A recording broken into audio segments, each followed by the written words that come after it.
Very good morning to all my dear friends. Good morning. Please बैठिए. Good morning.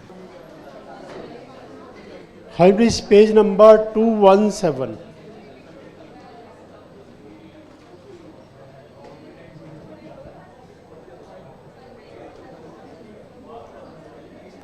हमने last class में start किया था meaning of supply. Supply का मतलब, और इसका सेक्शन था कौन सा? सप्लाई का सेक्शन सेक्शन 7. साथ में इसके 3 शेड्यूल हैं. Schedule 1 to 3. हमने कल शेड्यूल 1 की भी बात की थी साथ साथ.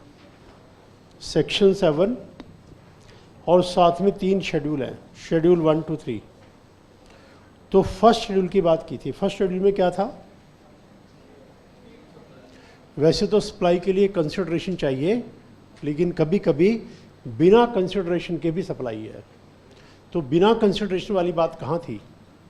शेड्यूल 1. शेड्यूल 1 ने वो केस डिस्कस किए हैं जहाँ पे कंसिडरेशन ना होने पर भी सप्लाई हो सकती है, जबकि सेक्शन 7 कह रहा नहीं, कंसिडरेशन ये मस्ट, कंसिडरेशन होगा तभी सप्लाई होगी. But schedule 1 says there are examples, there are cases. 2 discuss किए थे, 2 अभी और है. देयर आर 4 केसेस जहाँ पे कंसिडरेशन नहीं है फिर भी सप्लाई है. सबसे पहला केस कौन सा था? अगर आपने कुछ भी सप्लाई कर दिया और आईटीसी ले रखा है, तब आपने फ्री में भी दे दिया, सप्लाई मानी जाएगी. First point. Second point, ITC लिया या नहीं लिया, आपने रिलेटिव या डीम डिस्टिंक्ट को दिया, सप्लाई मानी जाएगी. 2 पॉइंट डिस्कस किए थे हमने. अभी इसी में आगे कंटिन्यू करेंगे. प्रिंसिपल ने अगर एजेंट को दिया, सप्लाई मानी जाएगी. इंपोर्ट की सर्विसेज तो कुछ सिचुएशंस में सप्लाई है, कंसिडरेशन ना होने पर भी सप्लाई है. अगर हमारी ही ब्रांच है इंडिया के बाहर, हमारा एसोसिएटेड ब्रांच है इंडिया के बाहर, उसने हमें सप्लाई की है, तो उसे भी सप्लाई माना जाएगा चाहे कंसिडरेशन ना हो. यानी वही डीम्ड डिस्टिंक्ट वाला पॉइंट ही लगभग आएगा इंडिया के बाहर से जब करेंगे. अगर हमारा हेड ऑफिस, हमारी ब्रांच है, हमारा रिलेटेड पर्सन है, उसने सप्लाई किया है, बिना कंसिडरेशन के सप्लाई मानी जाएगी. प्रिंसिपल ने एजेंट को किया है, बिना कंसिडरेशन के सप्लाई मानी जाएगी. बिकॉज प्रिंसिपल टू एजेंट भी वही बात है, डीम्ड डिस्टिंक्ट वाली बात है. लगभग प्रिंसिपल एजेंट तो एक ही बात है. हमारा हेड ऑफिस, हमारी ब्रांच तो एक ही बात है. उससे जहाँ एक ही बात है वहीं गड़बड़ है, क्योंकि वो एक ही बात वाले कंसिडरेशन के बावजूद कंसिडरेशन की बात छुपा लेंगे. तो बेसिकली जो सेकंड पॉइंट है वही थर्ड पॉइंट है, वही फोर्थ पॉइंट है. Second point relative deemed district वाला पार्ट चला आ रहा है आगे तक, 2 पार्ट में और आगे चला जाएगा, मिलता जुलता पार्ट है. तो पहले स्टार्टिंग पार्ट रीड करते हैं. देखिए पेज नंबर 217 पे आ जाइएगा. ये 2 लाइनों की डेफिनेशन, एक एक वर्ड आपको रटा हुआ होना चाहिए. अगर ये डेफिनेशन आ जाए सप्लाई की, तो ये लिखना है as per section 7 supply includes all from supply goods services बोस. ये वर्ड याद कर लेना, sale, transfer, barter, exchange. Goods में ये 4 वर्ड यूज होते हैं. और उसके बाद एंड में डिस्पोजल लिखा हुआ, डिस्पोजल भी इसी में आता है. Sale, transfer, barter, exchange, disposal, ये गुड्स के लिए है. सर्विसेज के लिए, सर्विस के लिए वर्ड रेंडर करना आता है, लेकिन प्रॉब्लम है कि अगर बिल्डिंग किराए पे दे, प्लांट मशीनरी किराए पे दे, उस किराए वाली बात को बीच में कैसे कवर करें कि वो सर्विस है. उसके लिए वर्ड 3 यूज़ किए हैं, लाइसेंस, रेंटल, लीज. तीनों का मतलब होता है किराए पे देना. लाइसेंस वर्ड गवर्नमेंट यूज़ करती है जब अपनी बिल्डिंग किराए पे देती है. You are given a licence to use it. Government किराए पे दे तो अच्छा नहीं लगता वर्ड कि गवर्नमेंट बिल्डिंग किराए पे दे रही है. तो गवर्नमेंट से हमने किराए पे कब दिया है? हमने तो लाइसेंस दिया है यूज़ करने का, लाइसेंस फी लिया है. गवर्नमेंट टैक्स लेती है और लाइसेंस फी लेती है, तो ये वो पार्ट है, इसलिए इसका नाम थोड़ा बदल के आया है. Rental lease. तो आप एक बार चेक कर लो क्या ये 2 लाइनें अच्छे से याद हो गई. किसी को भी अगर मैं कह दूँ तो खड़े होकर फटाफट जल्दी से बोल देंगे कि नहीं. देखो रीड करके.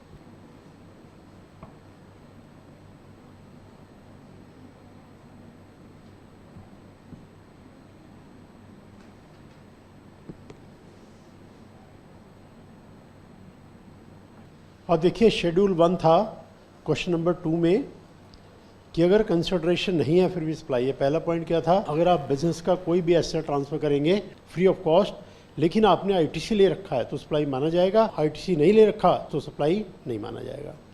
फिर सेकंड पॉइंट था आईटीसी की बात ही नहीं है, अगर आपने रिलेटिव या डीम डिस्टिंक्ट को ट्रांसफ़र किया है तो फिर वो सप्लाई माना जाएगा। तो 2 पॉइंट पहले जल्दी से रीड करिए, फिर इसमें आगे चलते हैं।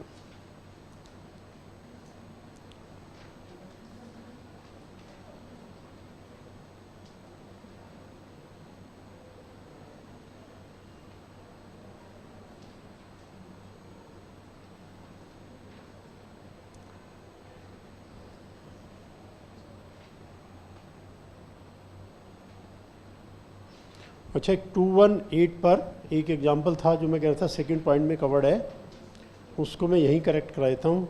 पेज नंबर 218 पे पॉइंट नंबर देखिए 4। A chart accountant has rendered services to one of its clients without consideration. In this case it is not a supply. Supply के आगे का पार्ट काट दो, because services have not been covered under this clause. ये part काट दो, because services have not been covered under this clause, इतना part काट दो। और इसके आगे जो जगह उसमें लिख लो provided ITC has not been taken. आगे कर दो provided ITC has not been taken. अगर आईटीसी नहीं लिया तो सप्लाई नहीं है, आईटीसी लिया है तो सप्लाई है। रिपीट कर दूं, 4th पॉइंट दोबारा से देख लो। A chart accountant is render service one of the clients without question, it is not a supply. Note a supply तक तो रहेगा, आगे का काटेंगे आप। Because service have not been covered this clause, ये काटने के बाद आगे स्पेस में लिख देना provided ITC has not been taken. बस, इसके अलावा कोई डाउट है आप पूछेंगे, इसके बाद फिर हम आगे चलेंगे। देखिए अब इसके आगे, if goods or services have been given by employer to employee, they will be considered to be related person and GST shall be payable even if there is no consideration. But if value of such goods or services is up to ₹50,000 during particular financial year, it will not be considered to be supply. However, as per section 17(5), any items taken with regard to such goods has to be reversed. Example: ABC is gifted certain items valued ₹45,000 one of the employee's mistakes, it will not be considered to supply. ABC has gifted certain items valued 2 lakh to its employee Mr. X, it will be considered to be supply. Whether 150 or 2 lakh is not clear, but if it is because of contractual agreement, it will not be considered to be supply. ABC has employed Mr. X and as per agreement of salary 1 lakh per month shall be given to Mr. X. Also goods of the value of 2 lakh shall be given free of cost on Diwali. In this case, no GST payable supply goods valued ₹2 lakh. एक बार read करो, discuss करते हैं।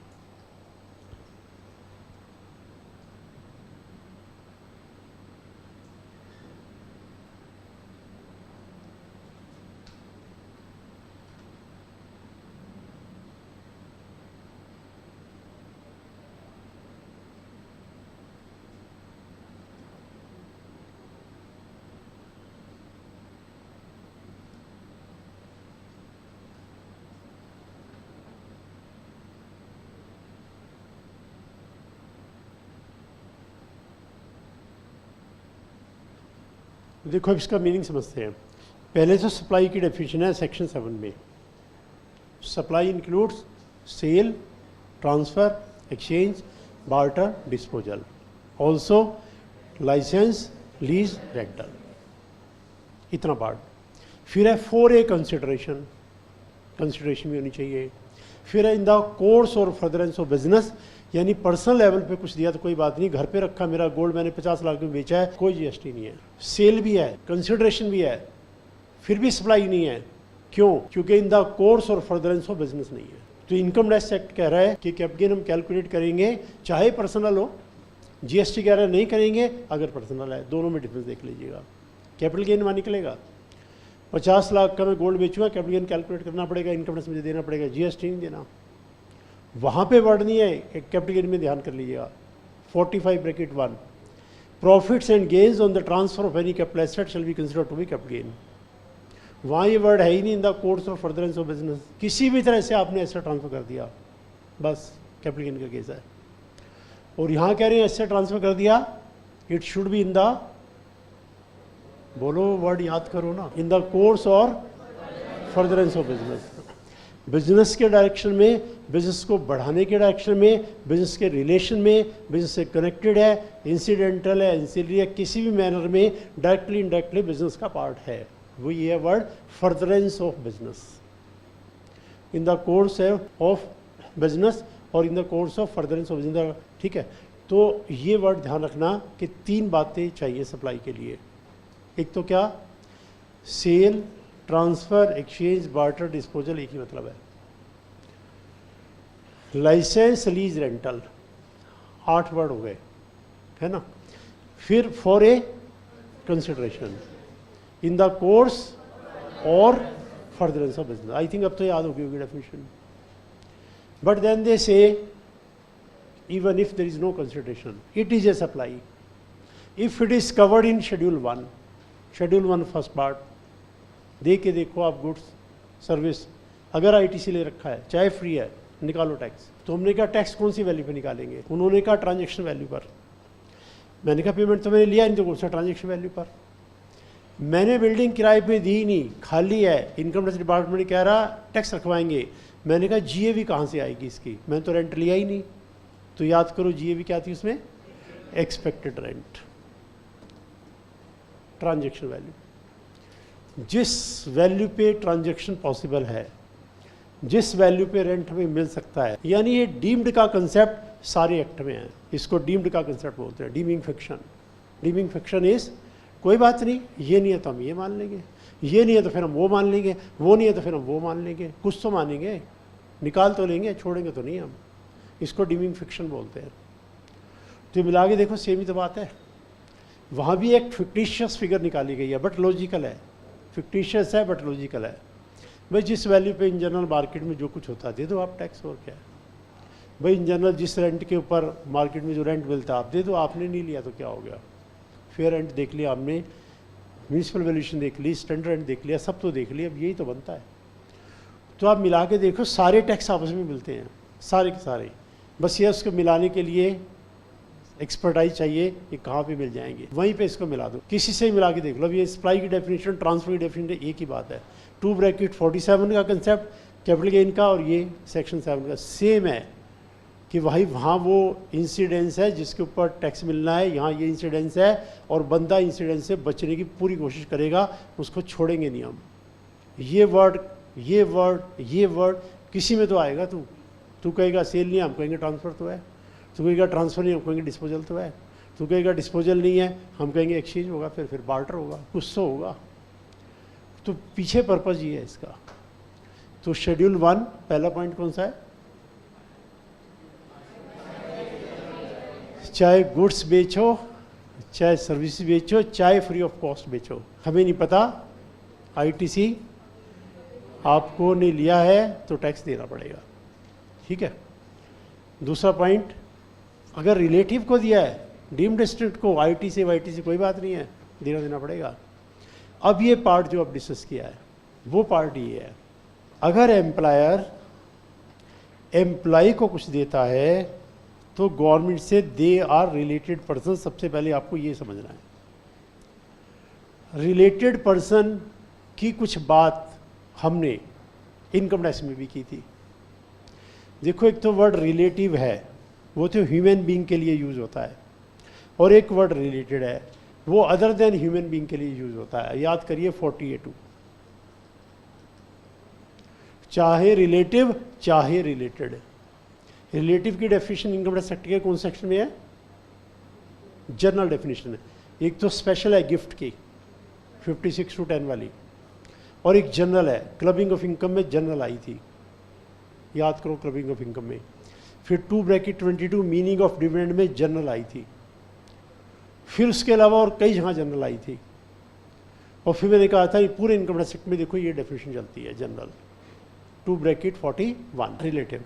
तो 48(2) ने कहा relative तो आएगा ही आएगा, रिलेटेड भी आएगा। रिलेटेड कौन, कंपनी का डायरेक्टर रिलेटेड है, कंपनी का रिश्तेदार थोड़ा है डायरेक्टर, कनेक्टेड तो है। पार्टनरशिप फर्म का पार्टनर रिलेटेड तो है। अगर आपके शेयर का 20% किसी के पास है, रिलेटेड तो है। एम्प्लॉयर एम्प्लॉय रिलेटेड तो हैं। तो यहाँ पे वो कह रहे हैं एम्प्लॉयर एम्प्लॉय भी रिलेटेड हैं, वही कंसेप्ट लगेगा। अब जरा लगा के देखते हैं कंसेप्ट कैसे लगेगा। देखो कंसेप्ट लगा के देखते हैं। एक बड़ा शोरूम है, उसमें सेल्स मैनेजर है, एबीसी लिमिटेड का शोरूम है, सेल्स मैनेजर है, और इसको दिवाली पर कंपनी ने कहा 10,000 का सामान ले जाओ फ्री में, 5,000 का सामान ले जाओ फ्री में। तो इस एम्प्लॉयर ने जो फ्री में सामान दिया 10,000 रुपये का, या मैं और अमाउंट ज़्यादा कर देता हूँ 5 लाख रुपए का, तो ये तो फ्री में दिया है। अब बताओ इसका जीएसटी कौन देगा? तो गवर्नमेंट से हमने तो एम्प्लॉय को रिलेटेड बताया है, और रिलेटेड के प्रोविज़न क्या है? आपने आईटीसी लिया था या नहीं लिया था, हमें तो सप्लाई मान के जीएसटी चाहिए। तो पहला पॉइंट तो आपको ये अंडरस्टैंड करना है कि अगर एम्प्लॉयर ने एम्प्लॉय को सामान दिया, दिस इज रिलेटेड या डीम्ड डिस्टिंक्ट, वही कंसेप्ट लगेगा। ये कोई नया पॉइंट नहीं है, वही चला रहा है, और बिल्कुल सप्लाई माना जाएगा, आईटीसी लिया नहीं लिया। अब इस एम्प्लॉयर ने कहा, ये बताओ, ये एम्प्लॉय मेरे पास पूरा साल काम करता है, दिवाली पर मैंने अगर 5,000 का सामान फ्री में दे दिया तो ऐसी कौन सी मुसीबत आ गई? गवर्नमेंट क्यों नाराज है? 2,000 का दे दिया, 4,000 का दे दिया, ड्यूटी नहीं मेरी बनती कि मैं उसे गिफ्ट दूँ। तो गवर्नमेंट ने क्या एग्रीड, पूरे साल में 50,000 तक का सामान दो, इसे सप्लाई नहीं माना जाए। अगर कोई एम्प्लॉयर पूरे साल में अपने एम्प्लॉय को 50,000 तक का फ्री सामान देगा, दे दे, इसके ऊपर कोई जीएसटी नहीं लगेगा, सप्लाई नहीं है। और अगर 50 से ज़्यादा हुआ, मान लो 5 लाख, तब सप्लाई माना जाएगा। अब एक कन्फ्यूजन आएगा, 50 के ऊपर का के सारा? ये वही सब जगह कन्फ्यूजन चला रहा है। जैसे गिफ्ट के अंदर साफ साफ लिखा हुआ था 50 क्रॉस करते ही सारा, वो क्लियर था। लेकिन एम्प्लॉयर टू एम्प्लॉय वाले में, 5,000 से ऊपर वाले में सारा या 5 के ऊपर का? ध्यान करिए, स्टार्टिंग में मैंने बताया था 5 के ऊपर का। फिर जब चैप्टर आया था सैलरी का, वहाँ मैंने कहा था इट इज़ कंट्रोवर्शियल, नीचे लिखा हुआ है, दोनों मीनिंग इसके ठीक हैं। याद आ रहा है उसका? वही पार्ट यहाँ लिखा हुआ है, दोनों मीनिंग ठीक है, चाहे आप 50 के ऊपर का ले लो, चाहे सारा ले लो, पॉइंट इज 50 तक एग्जम्प्ट करेंगे। पहले एक बार रीड करके देख लो।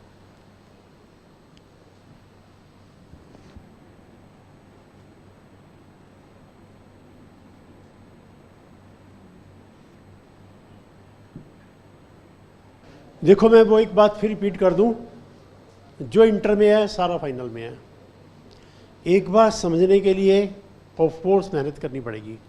एक बार समझ में आ गया, फिर जल्दी से दिमाग से निकलता नहीं है ये बात।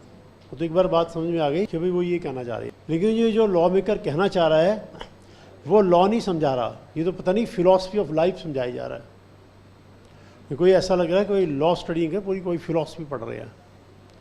तो एनीवे, अगर एम्प्लॉयर ने एम्प्लॉय को कुछ दिया तो आप एग्जाम्पल माइंड में रखना, एम्प्लॉयर का कोई बड़ा शोरूम होगा, कोई एम्प्लॉय काम करता होगा, एम्प्लॉयर ने कह दिया होगा ले जा भाई फ्री में, और क्या हो गया, तू सारा दिन यहाँ काम करता है, क्या खास बात है, आज तो वैसे भी ईद है, तुझे अलाउड है, जो तेरे दिल में आए ले जा। तो भाई ऐसे में तो होता ही है, ऐसे ओकेजन्स पे तो चलता ही है। तो दे भी दिया तो क्या हो गया, गवर्नमेंट से दे दिया ठीक है, 5,000 का दे दिया होगा, 10,000 का दिया होगा, ये थोड़ा पूरी दुकान उठा के ले जा। ये क्या बात बनी? 50,000 तक दे सकते हो पूरे साल में, क्रॉस करवाया सप्लाई मान लेंगे। अब इसमें एक सिचुएशन और भी है, वो ये है, एक एम्प्लॉई काम करता है एम्प्लॉयर के पास, तो ये भी तो सर्विस दे रहा है एम्प्लॉयर को, एम्प्लॉय इज गिविंग सर्विसेज, तो ये तो भाई सप्लाई हो गई। He is rendering services for a consideration in the course और फर्दरेंस ऑफ बिजनेस प्रोफेशन का पार्ट तो है, पर्सनल तो है नहीं है, तो सप्लाई हो गई। तो यानी हर एम्प्लॉई जब महीने के एंड में सैलरी लेगा, साथ में जीएसटी चार्ज करके गवर्नमेंट को देगा। ये तो पूरे कंट्री के 10 लाख करोड़ 2 करोड़ एम्प्लॉयज़ का सबका रजिस्ट्रेशन हो जाएगा, और सारे एम्प्लॉय चिल्लाएंगे ये क्या हुआ, हमें भी जीएसटी रजिस्ट्रेशन करवाना है, हमें भी एम्प्लॉयर से टैक्स लेना है। फिर गवर्नमेंट ने कहा नहीं, इन एम्प्लॉयज़ को बचाओ, तो एक शेड्यूल 3 लेके आए। मैंने कहा 3 शेड्यूल है। शेड्यूल 1 क्या कह रहा है? विदाउट कंसिडरेशन सप्लाई भी सप्लाई है, डीम्ड सप्लाई। शेड्यूल 3 कह रहा है इसमें अगर हमने कुछ लिख दिया, चाहे वो सप्लाई की डेफिनेशन के हिसाब से सप्लाई है, चाहे शेड्यूल 1 के हिसाब से सप्लाई है, फिर भी वो सप्लाई नहीं है, उसे टोटली हमने मना कर दिया, विटो पावर यूज़ कर दिया है, कोई आर्ग्यूमेंट नहीं आएगा, हमने कह दिया नहीं है तो नहीं है। तो वहाँ लिखा है when the employee is giving services to the employer, it will never be considered to be supply, इसमें कोई सप्लाई नहीं है। तो यहाँ पर एम्प्लाई ने सर्विस रेंडर की, सैलरी 10 लाख की, तो क्या एम्प्लाई को 10 लाख के ऊपर जीएसटी चार्ज करना? नो। क्या ये सेक्शन 7 और शेड्यूल 1 किसी भी हिसाब से सप्लाई बनती है? बनती है। नहीं, शेड्यूल 3 कह रही है, हमने कह दिया नहीं बनती तो नहीं बनती, बस बात खत्म, हमने कह दिया नहीं बनती है। तो ऐसा करके गवर्नमेंट ने सारे एम्प्लॉइज़ को बचाया और ऐसा करके सारे मिनिस्टर्स ने अपने आप को बचाया। गवर्नमेंट कह रही है सारे एम्प्लॉइज़ को बचाया, एम्प्लॉइज़ कह रहे हमें नहीं बचाया। तुमने तो सारे लॉ मेकर, तुमने अपने आप को बचाया और हम भी बच गए, क्योंकि प्राइम मिनिस्टर भी तो एम्प्लॉई है गवर्नमेंट ऑफ इंडिया का। प्राइम मिनिस्टर को भी तो रजिस्ट्रेशन करवाना पड़ता है जीएसटी में, केजरीवाल जी को भी तो करवाना पड़ता है, सारे चीफ मिनिस्टर भी तो एम्प्लॉय, सारे मिनिस्टर एम्प्लॉई है, they are all employees of the government. यानी कंट्री के सारे मिनिस्टर का रजिस्ट्रेशन हो जाता जीएसटी में। उन्होंने कहा ये क्या बात बनी, हम तो नहीं देंगे टैक्स, बाकी सब लोग दो, हम नहीं देंगे, सारे एम्प्लॉइज को बचा दिया। ठीक है। अब जो एम्प्लॉयर पेमेंट दे रहा है, एम्प्लॉयर तो भाई रिसिपिएंट है, एम्प्लॉयर के ऊपर जीएसटी कहाँ लगेगा, वो तो रिसिपिएंट है। लेकिन जब एम्प्लॉयर सैलरी ना देके सामान देगा, तो जब ये सामान दे रहा है तो यहाँ पे एक दूसरी चीज़ नज़र आ रही है, employer is supplying goods to the employee, तो इसलिए यहाँ पे जीएसटी बनता है। तो फिर ये प्रोविजन लेके आए कि नहीं लगेगा, 50,000 तक फ्री में दे दो नहीं लगेगा, उसके ऊपर तो लगेगा। लेकिन उस एम्प्लॉई ने एम्प्लॉयर से एग्रीमेंट में ये लिखवा लिया कि मैं तुमसे 5 लाख रुपये पर मंथ की सैलरी नहीं लूँगा, उसके बदले में आप मुझे 5 लाख का सामान दोगे। तो यानी वो सर्विस रेंडर के बदले में सामान आ रहा है, उसके ऊपर जीएसटी नहीं लगेगा, उससे वो फिर सामान नहीं हुआ, वो उसकी सैलरी हुई है। तो यहाँ ये लिखा हुआ है, अगर एम्प्लॉयर ने एम्प्लॉई को अपनी स्टैट्यूटरी ऑब्लिगेशन पूरा करते हुए दिया है, स्टैट्यूटरी ऑब्लिगेशन मतलब एम्प्लॉयर ने कोई गिफ्ट में नहीं दिया, एम्प्लॉयर ने कोई फ्री में नहीं दिया, एम्प्लॉयर ने काम करवाया, काम का पेमेंट दिया है, उस केस में इसके ऊपर जीएसटी नहीं लगेगा। तो ये थोड़े से कॉम्प्लिकेटेड मैटर्स हैं, लेकिन एक बार समझ में आ जाएंगे तो फिर कोई प्रॉब्लम नहीं। अब आप पूरा रीड करके देखो, इसमें ये पार्ट है। हमने एम्प्लॉई ने कहा मैं सैलरी कैश में लूँगा ही नहीं, मुझे सैलरी काइंड में दे दो, तो सैलरी इन काइंड है, जीएसटी का मतलब नहीं है। देखो रीड करके।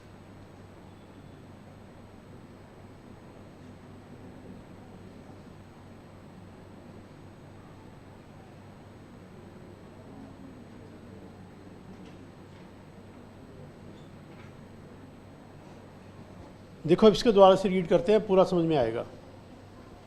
Good services have been given by employer to employee, ये ऊपर वाले पॉइंट का ही पार्ट है, सेकंड पॉइंट का ही पार्ट है, कोई थर्ड पॉइंट नहीं है, सेम पार्ट है सेकंड वाला। रिलेटेड में आता है employee, they will be considered related person, underline कर लो रिलेटेड पर्सन है, यानी पॉइंट सेकंड का कंसेप्ट इसके ऊपर लगाना है। And GST payable no consideration, चाहे आईटीसी लिया है नहीं लिया है, कंसिडरेशन ये देना पड़ेगा। बड़ी value good service up to 50 गुम से 50,000 तक है तो कोई बात नहीं भाई, इतना तो रीजनेबल भी बनता है, छोड़ देते हैं, सप्लाई नहीं मानी जाएगी। लेकिन अगर आपने आईटीसी ले रखा है 17.5 तो लगेगा, वो तो वापस करवा लेंगे। Our as second 17.5 ITC shall be reversed. ABC में गिफ्टेड सर्टेन आइटम वैल्यू 45,000 में प्रॉब्लम नहीं है, ये सप्लाई नहीं बनेगी। एबीसी में 2 लाख, अब 2 लाख में कन्फ्यूजन ये है कि भाई 1.5 लाख टैक्स होगा या 2 लाख टैक्स होगा, it be consider to be supply, supply कितनी, इट्स नॉट क्लियर। लेकिन अगर एम्प्लॉई ने एम्प्लॉयर से एग्रीमेंट किया था कि मुझे कैश नहीं, मुझे तो काइंड में पेमेंट कर देना, अब अंडरलाइन कर लो कॉन्ट्रैक्चुअल एग्रीमेंट। अब ये फ्री नहीं कहलाएगा, अब तो भाई एम्प्लॉयर के साथ एग्रीमेंट है, मैं सैलरी काइंड में लूँगा, contractual agreement, it will not be consider to be supply. For example, ABC meet the employed Mr. X as per agreement, salary of 1 lakh per month shall be given to Mr. X. Also goods of the value of 2 lakh shall be given free of cost. ये तो उसके agreement में है, अब ये supply नहीं माना जाएगा। बस इतना पार्ट है, आप रीड करके देख लो।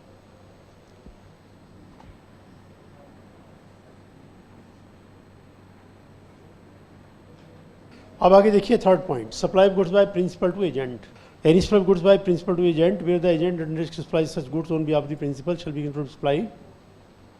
Similarly, any supply of goods by agent to his principal where the agent undertakes to receive such goods on behalf of the principal shall be given to supply. Mr. X has authorized Mr. Y to sell certain goods and Mr. Y has sold the goods Mr. Z in his own name and Mr. Y sold the goods to Mr. Z. To which में डालो, to Mr. Z in his own name. In this case, Mr. Y is agent to Mr. X. And if goods were supplied by Mr. X to Mr. Y free of cost, it will be considered supply as per Schedule 1. But if mister Y has sold the goods in his name, mister X will not be considered agent. देखो इसका अब example देखना पड़ेगा आपको, example से understand करिए। Principal है दिल्ली में, इसने कुछ सामान बेचना है, लेकिन सामान की मार्केट मुंबई है, ये सामान पॉपुलर है, वहाँ बिकेगा मुंबई में। तो इसने किसी एजेंट से बात की, भाई तू मेरा सामान बेच दे, तेरे को कमीशन दे दूंगा मैं। तो इसने सामान बेच दिया किसी पर्सन मिस्टर जेड को 50 लाख का। अब इसमें देखो सिचुएशन क्या क्या बनती है। प्रिंसिपल ने कहा जब तू बेचेगा तो मेरे नाम से बेचियो, मेरे नाम से सेल होगी, जो जीएसटी वगैरह लेना है वो मैं ले लूँगा, मैं लेके गवर्नमेंट को दे दूँगा। दूसरा प्रिंसिपल ने कहा तू अपने नाम से बेच देना, प्रॉब्लम क्या है, तू अपने नाम से बेच दे, बेच करके फिर पैसा मुझे दे दियो, कमीशन तो अपना काट लियो। तो गवर्नमेंट कह रही है अगर ये यहाँ से यहाँ तक सेल हुई है फिर तो बात ही खत्म हुई, तो डायरेक्ट सेल है।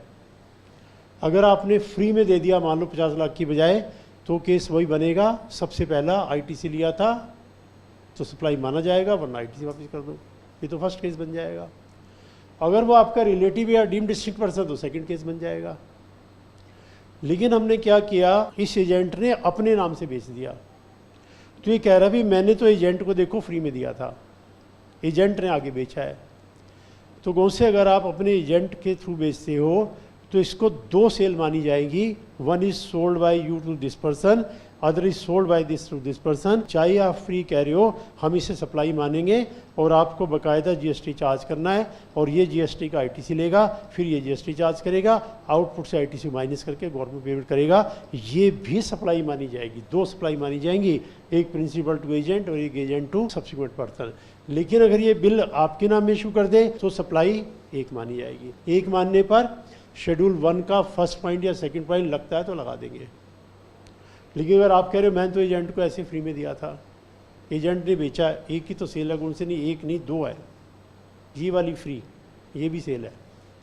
यानी आपने एजेंट को ट्रांजैक्शन वैल्यू पे सेल किया, एजेंट ने आगे सेल किया, आप एजेंट से जीएसटी चार्ज करो और हमें दो, और एजेंट तुम उसका आईटीसी ले लो और इस आउटपुट से एडजस्ट करके बैलेंस हमें दे दो। ये पॉइंट है इसके अंदर। ये वही सेम सिस्टम है कंसाइनमेंट अकाउंट्स वाला, अगर आपने को ध्यान आ रहा हो, कंसाइनमेंट अकाउंट्स वाला, उसको लेकर के अब क्लैरिफिकेशन आया, डल क्रेडिटर एजेंट को लेके क्लैरिफिकेशन आया, वो भी अभी रीड करेंगे।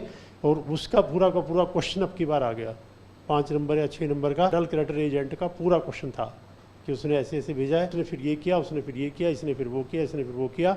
तो जो आपने अकाउंट्स में अकाउंटिंग एंट्रीज पास की थी उनको छोड़ के जीएसटी बताओ, कौन किससे लेगा जीएसटी, कितना लेगा, वो अभी बात करते हैं। पहले इसको एक बार रीड कर।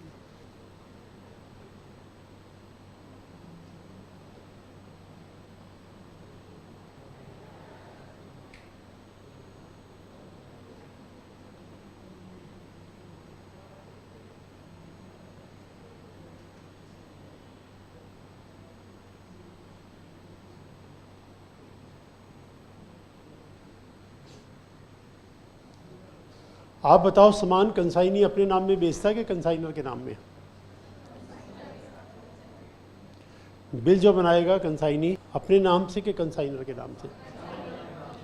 अपने नाम से बनाने का मतलब है 2 sale, 1 consignor to consignee, other consignor to actual buyer.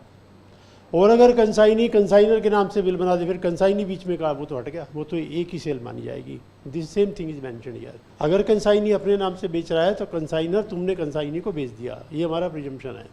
तुम कहोगे कंसाइनी को फ्री में दिया होगा, हम नहीं मानते, हम तो इसे सप्लाई मानेंगे। आप ट्रांजेक्शन वैल्यू के ऊपर जीएसटी जितना बनता है कंसाइनी से लो, कंसाइनी आगे लेगा, और जो तुमने कंसाइनी से लिया उसका वो आईटीसी ले लेगा और एडजस्ट कर लेगा। ये लिखा हुआ है, देखो दोबारा फिर रीड करके देखो।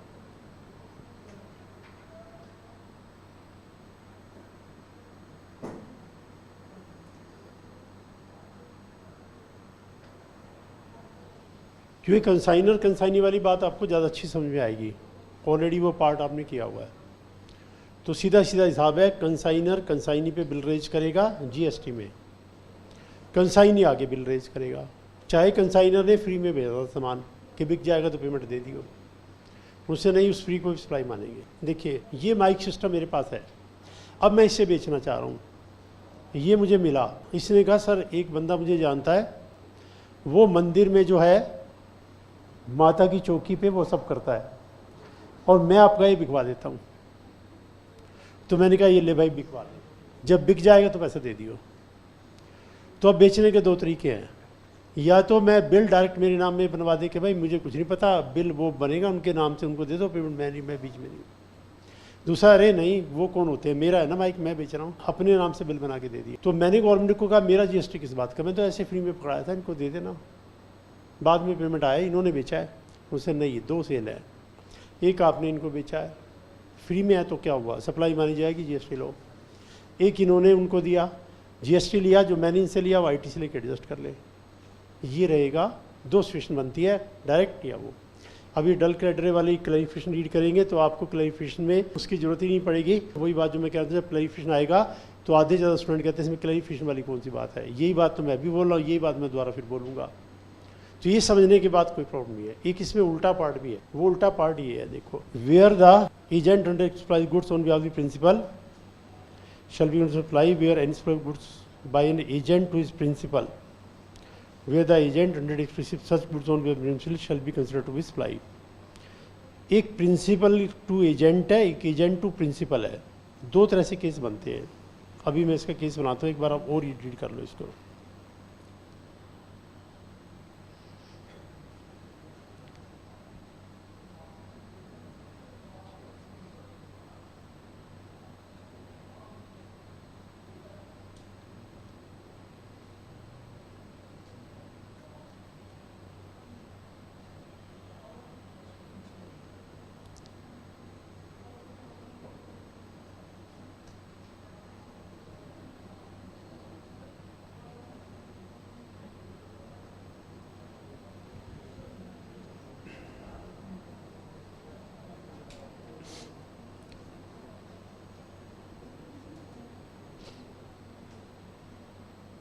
देखिए अब इसका रिवर्स पार्ट देखिए, रिवर्स पार्ट, प्रिंसिपल एजेंट, अभी केस किया था, केस लिया था भाई मेरा सामान बेच देना, जेड को बेचा। अब प्रिंसिपल ने कहा बेचना नहीं है, खरीदना है, ये सामान मुझे खरीदना है, तुम्हें नॉलेज है, वहाँ मार्केट है, सही रेट लगवा दोगे, सामान चेक कर दोगे, ये सामान खरीदवा दो।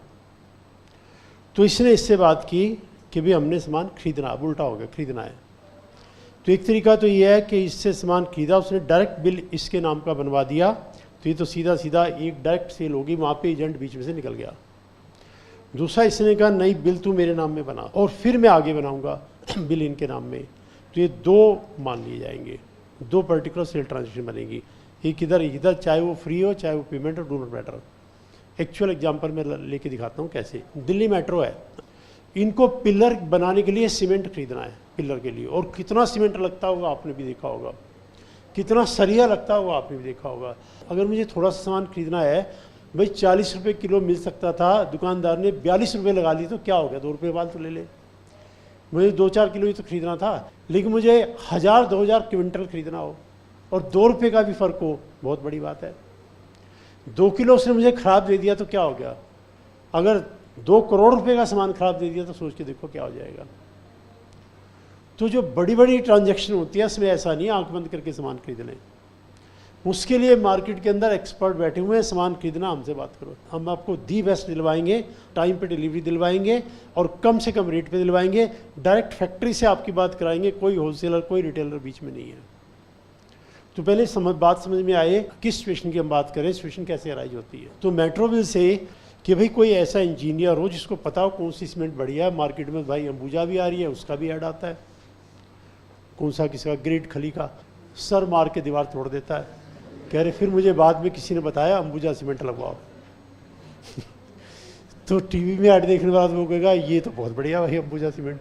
उधर से अल्ट्राटेक वाला अपनी ऐड दे रहा है, वो कह रहे हैं लाइफ में घर एक बार बनता है, पिताजी आपने बताया था इसलिए मैंने फिर अल्ट्राटेक से बनवाया, कि घर एक ही बार बनता है। उधर से बांगर सीमेंट अच्छा है सस्ता नहीं, अब बताओ कौन सा खरीदे, है ना, बताओ कौन सा खरीदे। इधर से श्री सीमेंट 10 रुपये का शेयर 21,000 रुपये का है, बंदा शेयर का रेट के देख के गएगा यार इससे बढ़िया कौन सा सीमेंट है, श्री सीमेंट। उसका बैग कभी मैंने मार्केट में देखा ही नहीं, वो कौन बनाता कौन लेता पता ही नहीं। अब वो न्यूज़ में आया कि इनकम टैक्स डिपार्टमेंट ने छापा मारा, 23,000 करोड़ रुपए की टैक्स की चोरी पकड़ी है उनकी। 23,000 करोड़ की टैक्स की चोरी, 5 दिन से वही बैठे हैं। तो अब बताओ, मेट्रो को खरीदना है 10 करोड़ का सीमेंट, कैसे खरीदे भाई, किससे? ये तो कोई इंजीनियर है जिसको एग्जैक्ट पता है कि ये डिफरेंस है इसके अंदर, उस सीमेंट में ये है, इसमें ये है, इसमें ये है, और जिस टाइप की कंस्ट्रक्शन इनकी है उसके लिए ये बेस्ट है। तो इसलिए Delhi metro will talk to some expert कि भाई 10 करोड़ का सीमेंट हमें खरीदवा दो। अब सीमेंट खरीद के बात कर लिया, इसने कहा कि बिल मेरे नाम में बनेगा और मैं आगे सप्लाई करूंगा। तो गौं से अगर आपने अपने नाम में बिल बनवा दिया तो ये समझ लेना ये 2 सप्लाई हैं, ये अलग है, ये अलग है। फ्री का हमें नहीं पता, टैक्स चाहिए। और आपने इनसे डायरेक्ट इनके नाम में बनवा दिया तो 1 सप्लाई है। अब आप बताओ ये 2 बनवाएगा कि 1? देखो, अगर ये 1 बनवाएगा तो दिल्ली मेट्रो को पता लग जाएगा ये एक्चुअल सप्लायर और ये एक्चुअल रेट। अगली बार इसको बीच में से हटा देंगे, डायरेक्ट डीलिंग स्टार्ट कर देंगे। ये बिल अपने नाम में बनवाएगा, सारे सीक्रेट छुपाएगा, किस रेट पे लिया नहीं बताएगा, अपनी तरफ से नया रेट बीच में लगाएगा, उसका बिल ही अलग बनाएगा। रियल लाइफ के हिसाब से बता रहा हूँ। यहाँ तो सिर्फ इतना ही लिखा हुआ है, अभी 2 बिल बनेंगे तो 2 सप्लाई है। अब एजेंट प्रिंसिपल से भी GST चार्ज करेगा, बिल बना के देगा अलग से उसे, अगर अपने नाम से उसने लिया है तो, वरना एक ही बनेगा। लेकिन रियल लाइफ के हिसाब से बता रहा हूँ, ये पर्सन कभी भी नाम नहीं बताएगा, क्योंकि इसने बता दिया तो इसके सीक्रेट तो आउट है। ये बैग उठाएगा 300 रुपये पर बैग, इनको सप्लाई करेगा 301 रुपये पर बैग, 1 रुपया तो बचाएगा। फिर वो इनको कहेगा मार्केट में पता कर लो 310 रुपये का बैग है, मैंने सस्ता करा दिया, ट्राई करके देख लो। तो मेट्रो आगे के लिए बंद जाएगा, भाई इन्हीं को देना है, यही मंगवाएंगे, हमें लगातार 10 सालों तक सप्लाई करेगा ये, तो अपने कब्जे में रखेगा। ऐसे इंपोर्ट में भी होता है, ये कहेगा इंडिया वाले सीमेंट तो सारे बेकार हैं, मैं तुम्हें इंडिया के बाहर से दिलवा दूंगा, 298 में दिलवा दूंगा, और उसमें ये फ़ायदा है, वो करेंगे। ऐसे न्यूमरस पीपल आर देयर जो इंडिया के बाहर से इंपोर्ट करके यहाँ पे सेल करते हैं। वहाँ भी तो सिस्टम होते हैं, डायरेक्ट सप्लाई आपके नाम में आ जाएगी, नहीं मेरे नाम में आएगी, फिर मैं आपको बेचूंगा, उसमें भी तो सिस्टम है, पैरेलल सिस्टम। वो मार्केट के बड़े पॉपुलर बिजनेस हैं ये, जिसको चीज़ की समझ हो और मार्केट की नॉलेज हो और जो बार्गेनिंग करने में एक्सपर्ट हो। सारी क्वालिटी चाहिए, मार्केट की नॉलेज चाहिए, बिना मार्केट नॉलेज में क्या करेंगे। फिर उस सामान की पूरी नॉलेज होनी चाहिए, जो सामान की नॉलेज नहीं होगी तो कैसे होगा। फिर इसके जो एक्सपेक्टेड बायर्स हैं, एक्सपेक्टेड बायर्स का पता होना चाहिए, उनसे खुद ही कांटेक्ट कर लेते हैं, ये आपको सामान चाहिए, हम दिलवाएं आपको बढ़िया सस्ते में, बोलो, तो खुद ही कांटेक्ट कर लेते हैं। सबके पास मेल डालते रहते हैं, जिसको सामान चाहिए हमें बताओ, हम सीमेंट के एक्सपर्ट हैं, जिसको सीमेंट चाहिए, जिसका कंस्ट्रक्शन सबके पास भेज देंगे। तो क्योंकि देखो, कोई भी बात अगर बुक में लिखी हो तभी समझ में आई, पहले रियल लाइफ समझ में आए, रियल लाइफ के बिना बात ही समझ में आएगी, लिखा क्या है समझ में नहीं आ रहा। अब रीड करके देखो, अब समझ में आ जाएगा सारा आपको।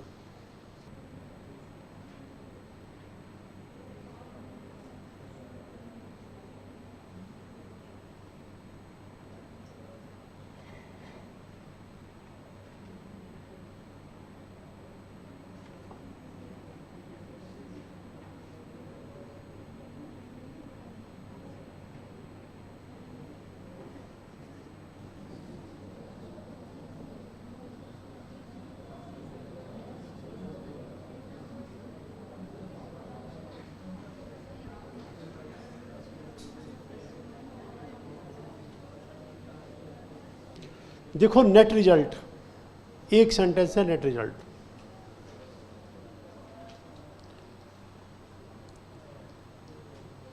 अगर यहां से यहां आता है, यहां से यहां जाता है, और ये पर्सन बिल अपने नाम में बनाता है, 2 सप्लाई हैं। अगर कोई फ्री कहेगा तो भी सप्लाई है।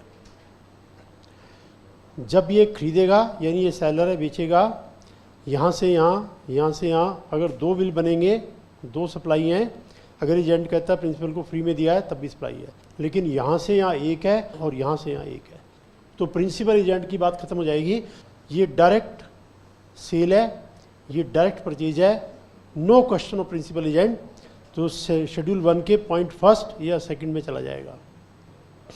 और अगर ये बिल इसने अपने नाम में बना दिया, बेचते हुए या खरीदते हुए, तो ये फर्स्ट सेकंड पॉइंट में नहीं आएगा, थर्ड पॉइंट में आ जाएगा, प्रिंसिपल टू एजेंट और agent to principal. Net impact ये है। और डल क्रेडिटरी वाला एजेंट वाला पार्ट रीड करेंगे, उसमें यही पार्ट मिलेगा, ये थर्ड वाला पॉइंट एज इट इज़ लिखा हुआ मिलेगा। क्या लिखा होगा कि अगर कंसाइनी ने बिल अपने नाम से इशू किया तो 2 सप्लाई है, एक कंसाइनर टू कंसाइनी, एक कंसाइनर टू एक्चुअल पर्सन। और अगर कंसाइनर ने बिल डायरेक्ट कंसाइनर के नाम इशू कर दिया तो एक सप्लाई है। अब वो क्लैरिफिकेशन रीड कर लेते हैं।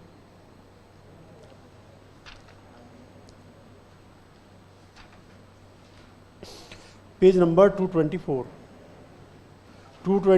पर क्लैरिफिकेशन नंबर 6। इसका पूरा 4 नंबर का, पता नहीं 6 नंबर का क्वेश्चन एग्जाम में था, इसका प्रैक्टिकल बना रखा था। 224 a question was posed by the industry whether supply between a principal and dull creditor agent would also be covered under Schedule 1. The government clarified the doubt of the industry by following clarification. In commercial trade parlance, a DCA is a selling agent who is engaged by principal to assist in supply of goods or services by contacting potential buyers on behalf of the principal. The factor that differentiates a DCA from other agent is that DCA guarantees the payment. भाई agent कह लो, डल creditor के agent कह लो, एक ही बात है, बस डल creditor वाला क्या है, बैड डेट्स को कह रहा है वो मेरे है, वो मैं देख लूँगा, आपको मैं पेमेंट मैं दिलवाऊंगा, मेरी जिम्मेवारी है, कमीशन मेरा ज़्यादा कर देना। In such scenarios where the buyer fails to make payment to the principal by the due date, DCA makes the payment to the principal on behalf of the buyer, effectively providing an insurance against default by the buyer. Payment की guarantee है del credere, and for this reason the commission paid to DCA may be relatively higher than what paid to the involved. ये सब बातें आपको पता है। In order to guarantee timely payment to the supplier, the DCA can resort to the various methods including extending short-term transaction-based loan to the buyer or paying the supplier himself, recovering the amount from the buyer with the some interest at a later date. The loan is to be paid by the buyer along with the interest for the DCA at a rate mutually agreed between DCA and the buyer. Whether DCA falls under the ambit of agent under para 3 of schedule 1, जो अभी हम discuss कर रहे थे वो para 3 था, serial number 3 था, क्या वो इसके अंदर आ रहा है कि नहीं आ रहा है? तो सिंपल क्लैरिफिकेशन क्या आएगा, अगर आपने डायरेक्ट कंसाइनर के नाम में बिल इशू कर दिया तो उसमें नहीं आ रहे हो, और कंसाइनी तुमने अपने नाम में इशू कर दिया तो तुम उसमें आ रहे हो। Whether or not DCA will fall under the ambit of agent, schedule 1 of the depends on the following possible scenarios. In case where invoice for 5 goods issued by the supplier to the customer either himself or through DCA, the DCA does not fall within the ambit of agent. जो main supplier है वो bill भेज रहा है अपने नाम से, चाहे वो बिल DCA लेके जाए या डायरेक्ट कोरियर से भेज दे, लेकिन अगर इनवॉइस DCA के नाम में है, in case where invoice for goods issued by the DCA in his name, वो DCA जो है वो खुद ही बन गया सेलर, कंसाइनर को छुपा दिया, अपने नाम में इशू किया, तो कौन से ठीक है, फिर तो एजेंट हो आप। The DCA would fall under the ambit of agent. अब इसमें लोन की बात, जैसे हमने मोबाइल वाला लोन का एक डिस्कस किया था ना, ये मिलता जुलता है। Whether the temporary short term transaction based loan extended by DCA to recipient for which interest is charge by DCA is to be included in the value goods. अब ये प्रॉब्लम वही आ रही है जो मोबाइल फ़ोन वाली instalment की थी, क्या ये इंटरेस्ट कहलाएगा या एडिशनल कंसिडरेशन कहलाएगा? Is to including the value of goods being supplied by the supplier principal where DCA is not an agent under para 3 of the schedule 1 of the CGS Act. In such a scenario, following activities are taking place: supply of goods from supplier to the recipient, supply of agency services from DCA to the supplier, recipient of both, supply of extension of loan service by DCA to the recipient. It is clarified that in case where DCA is not an agent, the temporary short-term transaction-based loan provided by DCA to the buyer is a supply of services by the DCA to the recipient on principal-to-principal basis and is an independent supply. Therefore, interest being charged by DCA would not form part of the supply of goods supplied to the buyer.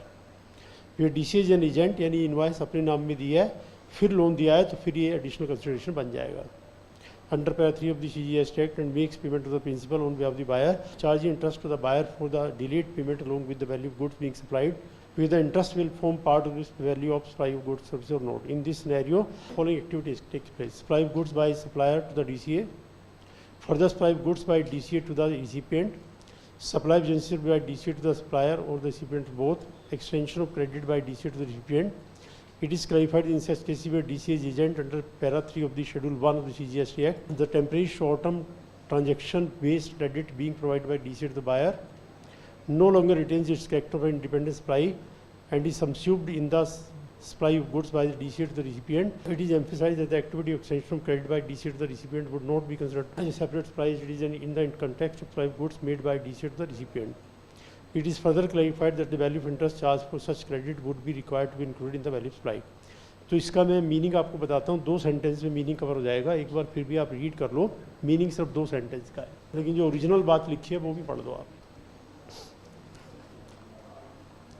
देखो, principal है, agent है, buyer है.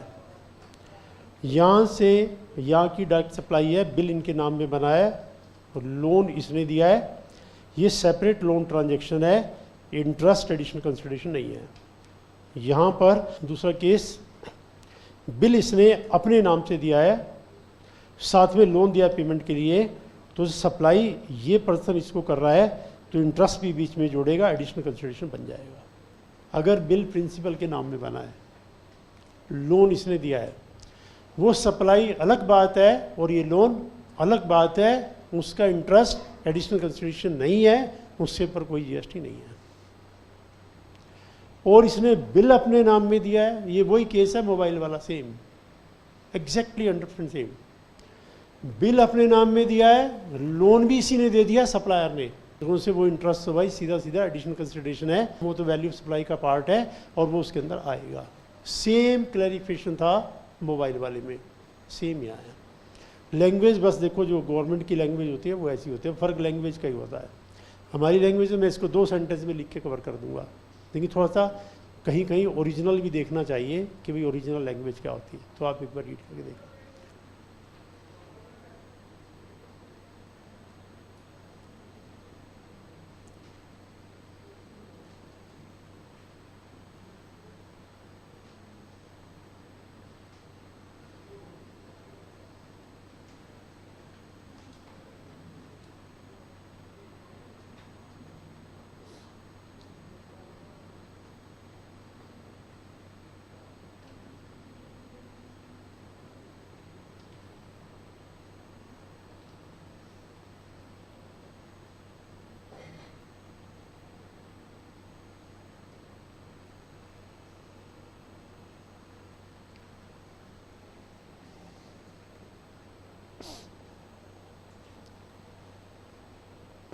इस सारे part का एक sentence देखिए, एक सेंटेंस क्या बनेगा. If bill was issued in the name of the principal, loan was given by the del creditor agent, interest is not a part of value of supply. If bill was issued in the name of the agent, del creditor agent, also loan was given by him, then interest is a part, will be added in the value of supply. इतना ही है बस जो सारा लिखा हुआ है. फिर read कर लो, सेंटेंस में लिखवा दूँ आपको, चेक कर लो क्या ये मीनिंग है भी कि नहीं.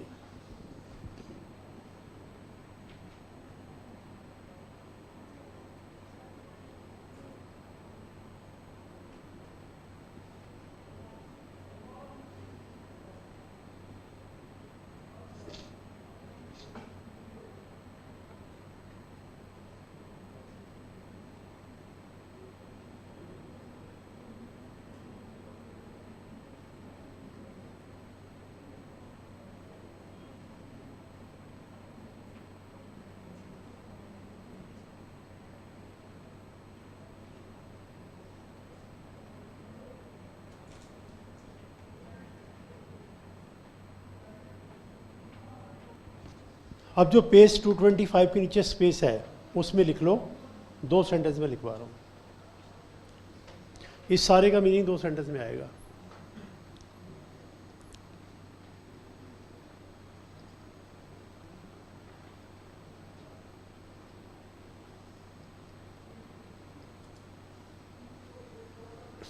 If invoice has been issued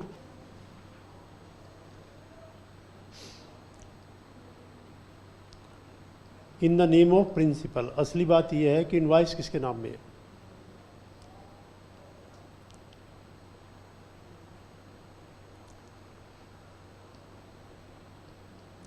loan is given by DCA।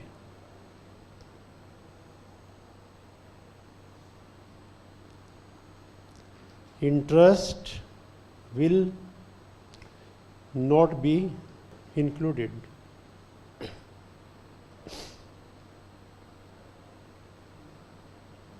in value of supply,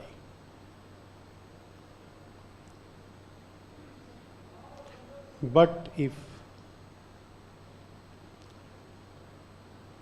invoice is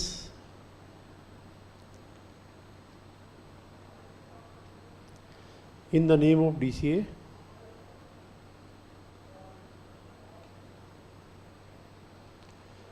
and also loan is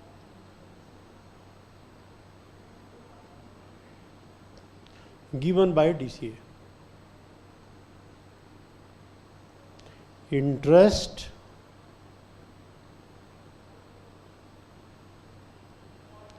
will be added in value of supply. अब जो मोबाइल फ़ोन वाला एग्जांपल हमने लिया था, मिला के देख लेना, 100% सेम चीज़ है, जो वहाँ लिखा है वो यहाँ लिखा है, एब्सोल्युटली सेम है। आप रीड करके देख लेना उसको। जो मोबाइल वाला एक एग्जांपल किया था ना, इंस्टॉलमेंट वाला किया था ना, या नहीं किया? सेम पार्ट है ये। अब जिसको डाउट है पूछिए।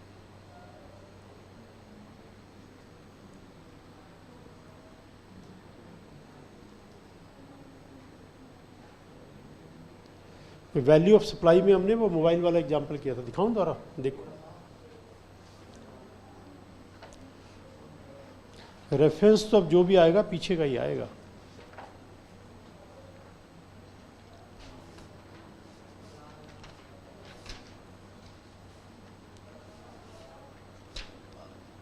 पेज नंबर 68 पे देख लो, एक बार रीड करके देख लो, करेक्ट हो जाएंगे दोनों।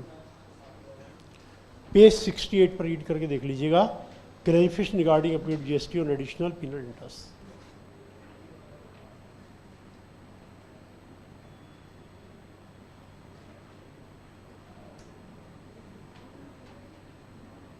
हाँ प्लीज, अब बताइए, जिसको डाउट है बोलिए।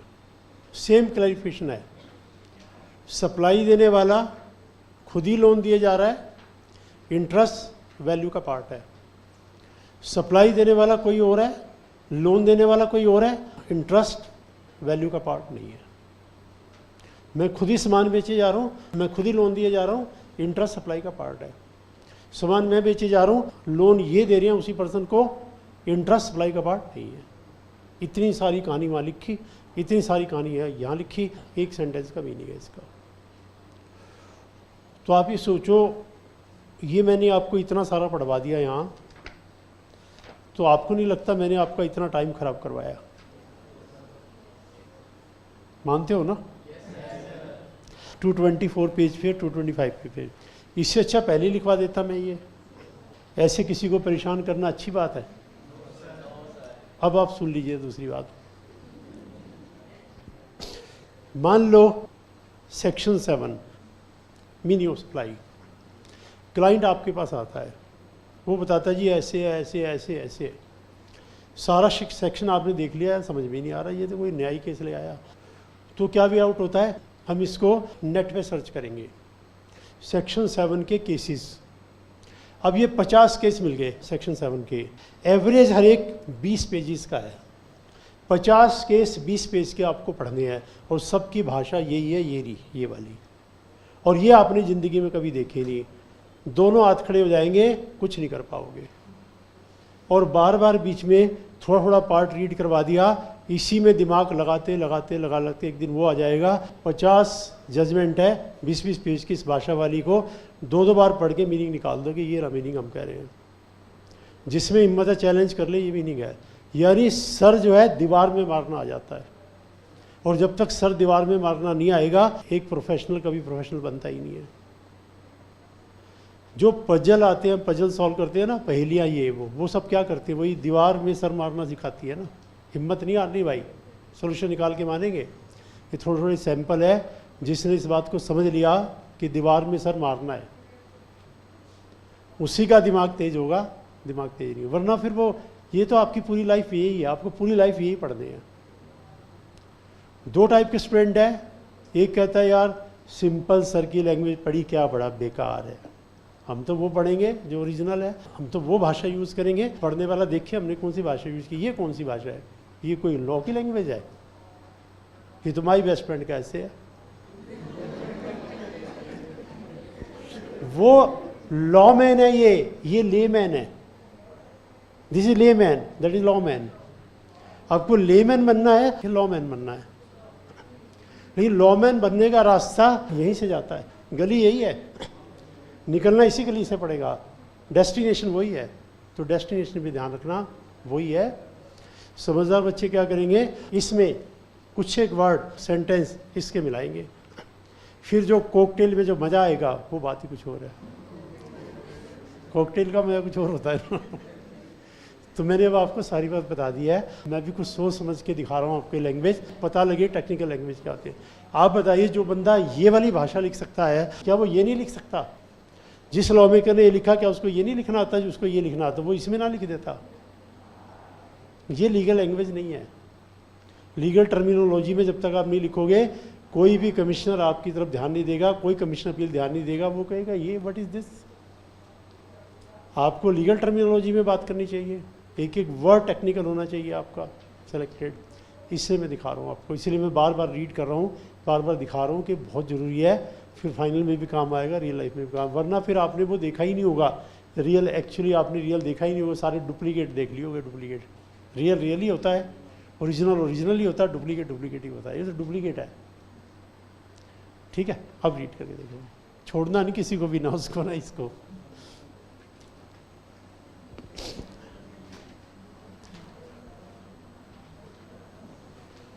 अब मैंने लिखा वर्ड लोन, इन्होंने लिखा एक्सटेंशन ऑफ क्रेडिट, दोनों में फर्क है कि नहीं है? If loan has been given, ये लिखा if extension of credit is given, दोनों भाषाओं में फर्क है। अब मैं कह रहा हूं टेम्परेरी लोन, उन्होंने लिखा temporary short term transaction based credit.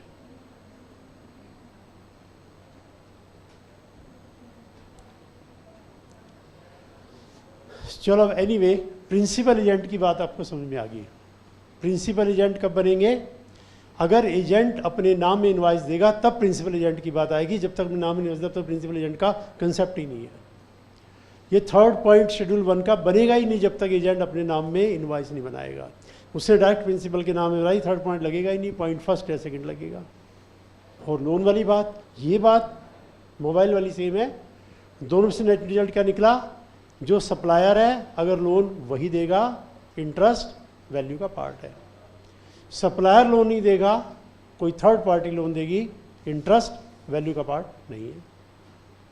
इसी पर बेस्ड क्वेश्चन हो गया। आगे जो क्वेश्चन मिले, जो मैं कह रहा हूँ 4 नंबर मांगने क्वेश्चन था, इस पर बेस्ड था, पूरा क्वेश्चन सॉल्व हो जाएगा। इतनी बात समझने के बाद प्रॉब्लम नहीं आएगी। ठीक है, जिसको डाउट है पूछ लीजिए।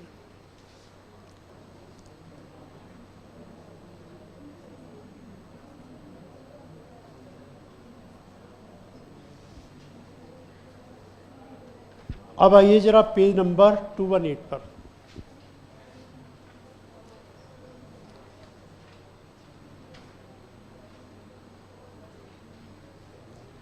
Question number 3। देखिए, एक होती है आम बोलचाल की भाषा और एक है लीगल टर्मिनोलॉजी। आम बोलचाल की भाषा में कोई लीगल टर्मिनोलॉजी यूज़ करेगा वो अच्छा नहीं है, दैट इज़ रियली बैड। और लीगल मैटर्स के अंदर आम भाषा यूज़ करेगा, that is bad. You have to understand कहाँ पे कौन सी भाषा यूज़ करनी है। 7th क्लास के बच्चे से बात कर रहे हो लीगल टर्मिनोलॉजी यूज़ करके, उसके तो बेचारे के सर में एक एक वर्ड किसी लाठी की तरह सर में पड़ेगा। वो डिपेंड कर, देखो आपने सुना होगा there are 2 style, one is called verbose and one is called lucid. सुना है? वर्बोस कितने स्टूडेंट ने सुना है? वर्बोस एक इन्होंने सुना है, 2 ल्यूसिड, ल्यूसिड तो 8-10 बच्चों ने सुना है। वर्बोस क्या होता है? क्या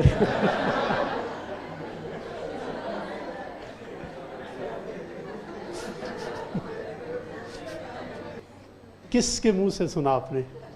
सर अभी अभी आपके मुंह से। किसके मुंह से सुना, कुछ ध्यान है? पढ़ा था? अच्छा, मीनिंग समझ में नहीं आया होगा आपको, क्योंकि वो वर्बोस होगा जरूर। वर्बोस का मीनिंग होता है it is full of high sounding and bombastic words. Any language which is full of high sounding and bombastic words, मतलब उसके अंदर आइडियाज है ही नहीं, खाली शब्दों का कलेक्शन है, आइडियाज ढूंढने पड़ रहे हैं बीच में। देखो कम्युनिकेशन क्या होता है, basic matter is our ideas. अब आइडिया को मेरे दिल में क्या है, इनके दिल तक कैसे पहुंचाऊं? सिंपल लैंग्वेज यूज करूंगा तो इनके दिल में पहुंच जाएगी। और मैंने अगर डिफिकल्ट वर्ड्स बोले, वो वर्ड्स इनके दिल में पहुंच जाएगी, जो बात मेरी थी वो रह गई। प्रपोज करने चला था, प्रपोज नहीं हुआ, डिस्पोज हो गया। उन्होंने कुछ और ही समझा, हमने कुछ और ही कहा था। तो ऐसी लैंग्वेज मतलब बातचीत करने में, मतलब वर्ड्स कहीं ऐसा ना हो हमारे आइडियाज़ को किल कर दे, ठीक है ना। जो चीज़ है खाने वाली बहुत बढ़िया है, इतने मसाले डाल दो उसका ओरिजिनल टेस्ट चला जाएगा, मसालों का रह जाएगा कि यार ये ठीक है जो हमने खाया, मसाले मसाले मसाले मसाले, मसालों का टेस्ट लिए जा रही है, आइटम क्या थी पता ही नहीं, ठीक है। और ल्यूसिड क्या होता है? बिल्कुल सिंपल, टू द पॉइंट, अपनी बात को कह डाला, अपनी बात पहुंच गई भाई, वर्ड की जरूरत ही नहीं हमें। तो इसलिए वर्बोस स्टाइल अच्छा नहीं माना जाता, इट नॉट गुड। आप जैसे मान लो मैं कहता हूँ जी he is a religious person, इसके बदले मैं कहूँ he is an ecclesiastical person, बंदा कहेगा यार बुरा आदमी होगा। जबकि एक्लेसियास्टिकल भी रिलीजियस को ही बोलते हैं, रिलीजियस इज कॉल्ड एक्लेसियास्टिकल। भाई जब रिलीजियस वर्ड है तो जरूर कहना एक्लेसियास्टिकल, बोला ही नहीं जाएगा तो पहली बात। किसी ने पूछ लिया स्पेलिंग बता, अच्छा तो स्पेलिंग नहीं आएंगे एक्लेसियास्टिकल, ठीक है। किससे मिलना? Will meet at that place, note the rendezvous where we will meet. अब जहाँ पे मिलते हैं उसको रेंडेवो ही बोलते हैं। अब रेंडेवो की स्पेलिंग में ऐसा लगता है आगे ओ तक रुकेगा, नहीं, आगे OUS भी है, वो साइलेंट है, उसका स्पेलिंग ही समझ में नहीं आएगा रेंडेवो का। उसमें से आधा बोलते हैं, आधा बोलते ही नहीं है। तो एनीवे, मतलब ये चीज़ें भी बहुत ज़रूरी है समझना कि कहाँ कौन सी लैंग्वेज यूज़ करनी है। जहाँ ल्यूसिड करना था वहाँ उठा के लीगल टर्मिनोलॉजी कर दी, और लीगल टर्मिनोलॉजी में उठा के ल्यूसिड कर दिया। क्यों दोनों जगह नहीं चलेगा? अगर जज के सामने ये वाली यूज़ कर दी, जज कहेगा what is this, you don't know how to argue the case, क्या बोल रहे हो आप, वो ये बोलेगा। और अगर आम भाषा में जहाँ बातचीत करें वहाँ ही सब बोलने लग गए, सब एक दूसरे के मुंह की तरफ देखेंगे क्या बोला, हमें बोला होगा, छोड़ ना पड़े, वो मीनिंग समझेगा ही इसका, ठीक है। एनीवे, यहाँ तक डाउट देखिए किसी बात को। देखिए मैं आपको बताऊँ, अगर अच्छे टीचर मिल जाए ना तो नॉलेज इतनी बढ़ती है। ये बात हमें 12th क्लास में हमारे टीचर ने बताई थी। 12th क्लास के अंदर प्रोफेसर OP खोसला थे हमारे, वो इतने बढ़िया इंग्लिश के टीचर थे, हमें ऐसे क्या कमाल के टीचर मिले, ऐसे नाचते पढ़ाते थे। और हाँ, उनका स्टाइल ऐसे नाचते, वो बच्चों की तरफ देखते ही नहीं थे, वो अपने आप में मस्त से चलते रहते थे, बोलते रहते थे, चलते रहते थे, बोलते रहते थे, और बाकी बच्चे सुनते रहते थे, हाँ यार क्या चीज़ है, मज़ा आ गया यार, क्या चीज़ है। वो हर चीज़ के मतलब एक क्लास में 15, 20, 25 वर्ड नए सिखा जाते थे, ऐसे स्टाइल से बोलते चलते थे, और सारे बच्चे एंजॉय करते थे। मतलब हमें तो बाई चांस सारी टीचर ऐसे मिले, एक से एक सब टॉप के, और इतना कुछ सिखा गए कि सब याद होता है। और वो जो एक बार मतलब बीच में शेर व शायरी, ये वो सब कुछ बीच में इकट्ठे कर देते थे, बीच में इंग्लिश, बीच में हिंदी। अब जैसे किसी बच्चे ने किया ना कोई अच्छा काम, see the quality of doing good is twice blessed, it gives relief to the person who is recipient, it gives relief to the person who is doer, always do good work, the quality of doing good is always twice blessed। ये वो ऐसे 6 बार बोल जाते थे, हम सब देखते थे मुंह की तरफ, यार क्या कह रहे हैं सर। और एक बच्चा एक बार क्या हुआ, लेकिन उनके लिए फूल आया कि सर लीजिए आपके लिए फूल है। फूल लेकर फूल आया, फूल कर मैंने कहा फूल क्यों लाए हो साहब, तुम तो खुद ही फूल हो। अब वो बच्चे कह रहे यार ये FW वाला फूल है, वो कह रहे नहीं यार दूसरे वाला फूल है। उन्होंने कहा अब ये तुम देख लो कौन से फूल हो, मैंने कह दिया तुम भी फूल हो। दोनों मीनिंग निकल रही है ना कि भाई तुम फूल लेके आए, तुम तो खुद ही फूल हो, तुम्हें क्या जरूरत थी फूल की, तुम्हें देख के मेरा दिल खुश हो जाता, तुम तो फूल हो, तुम तो यार फूल हो। तो एनीवे मतलब उनका स्टाइल ही ऐसा था। तो एनीवे मतलब नॉलेज तो देखो वहीं से आनी है। टीचर अगर बढ़िया तरीके से बता दे तो बात याद रहती है। अब ये वर्बोस सब इनसे दोबारा पूछ लो तो ये थोड़ा कहेंगे मैंने कहीं सुना था, 1 मिनट में मीनिंग बताएंगे। क्या होता है मीनिंग वर्बोस का? हाई साउंडिंग एंड बॉम्बास्टिक, पूरा बोल रहा है वो। चलो एनीवे देखिए आगे। अब इसके आगे चलते हैं, पेज नंबर 218।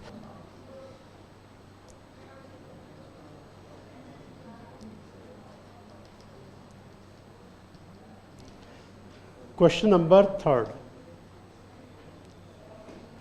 अब ये 3rd क्वेश्चन सर्विसेज इंपोर्ट करने को लेकर है।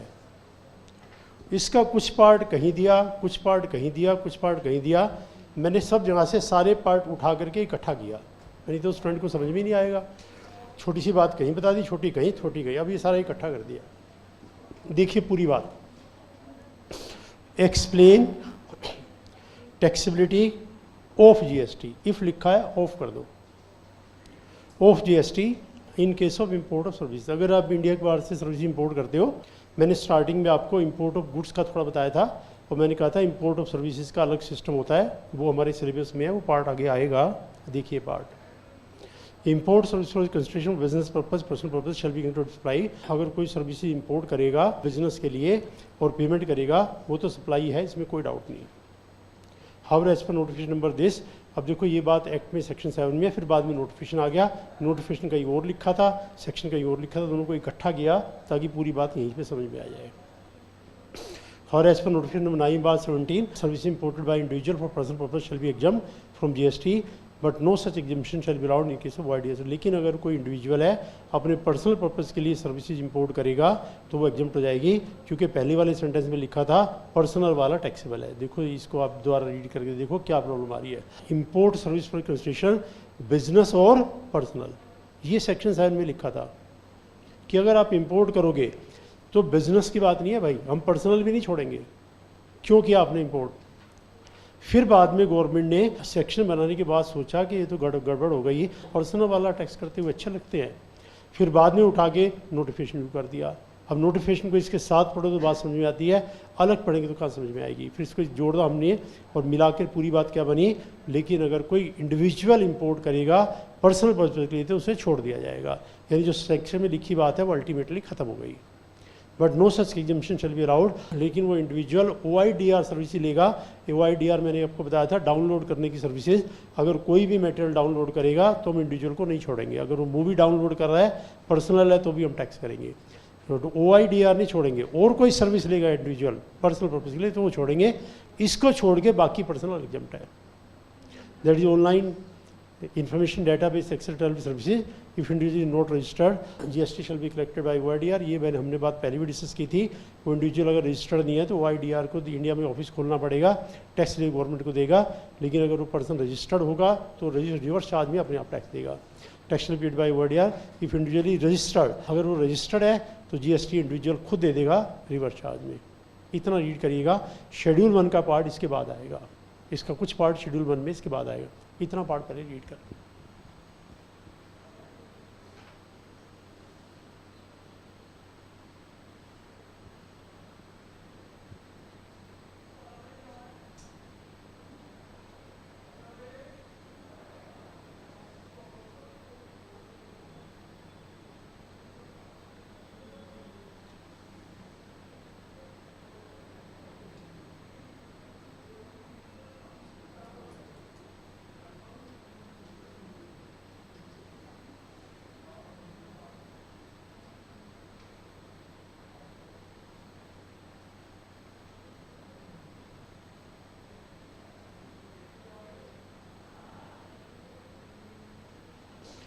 अब ये जो OIDR वाली बात है ये कहीं और भी लिखी हुई है।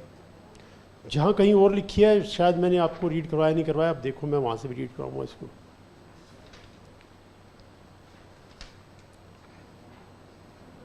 पेज नंबर 290 पर पॉइंट नंबर 20, मुझे नहीं पता मैंने पहले कभी रीड करवाया कि नहीं, page number 20, point number 20, page 290, 290 page निकाल लो। इसमें जो साइड में पॉइंट लिखे ना 20 पे आ जाओ, services from non taxable territory to taxable territory. Reverse charge shall be applicable in respect of any taxable services provided or agreed to provide by any person who is located in a non-taxable territory, registered by any person located in a taxable territory. No such reverse charge shall be applicable in case of OIDR services registered by unregistered person. ABC Media has taken services of an architect of USN payment basis for construction of one building. In this case, GST is payable by ABC Limited under reverse charge. Mr. X taken OIDR services payment basis, GST shall be payable by Mr. X if he is registered. But if he is unregistered, person providing OIDR services shall collect GST from him and shall pay to the government. Mr. X taken OIDR services for free of cost, personal business purpose. In this case, no GST payable either by Mr. X or by person providing OIDR services. इतना एक बार read कर लो.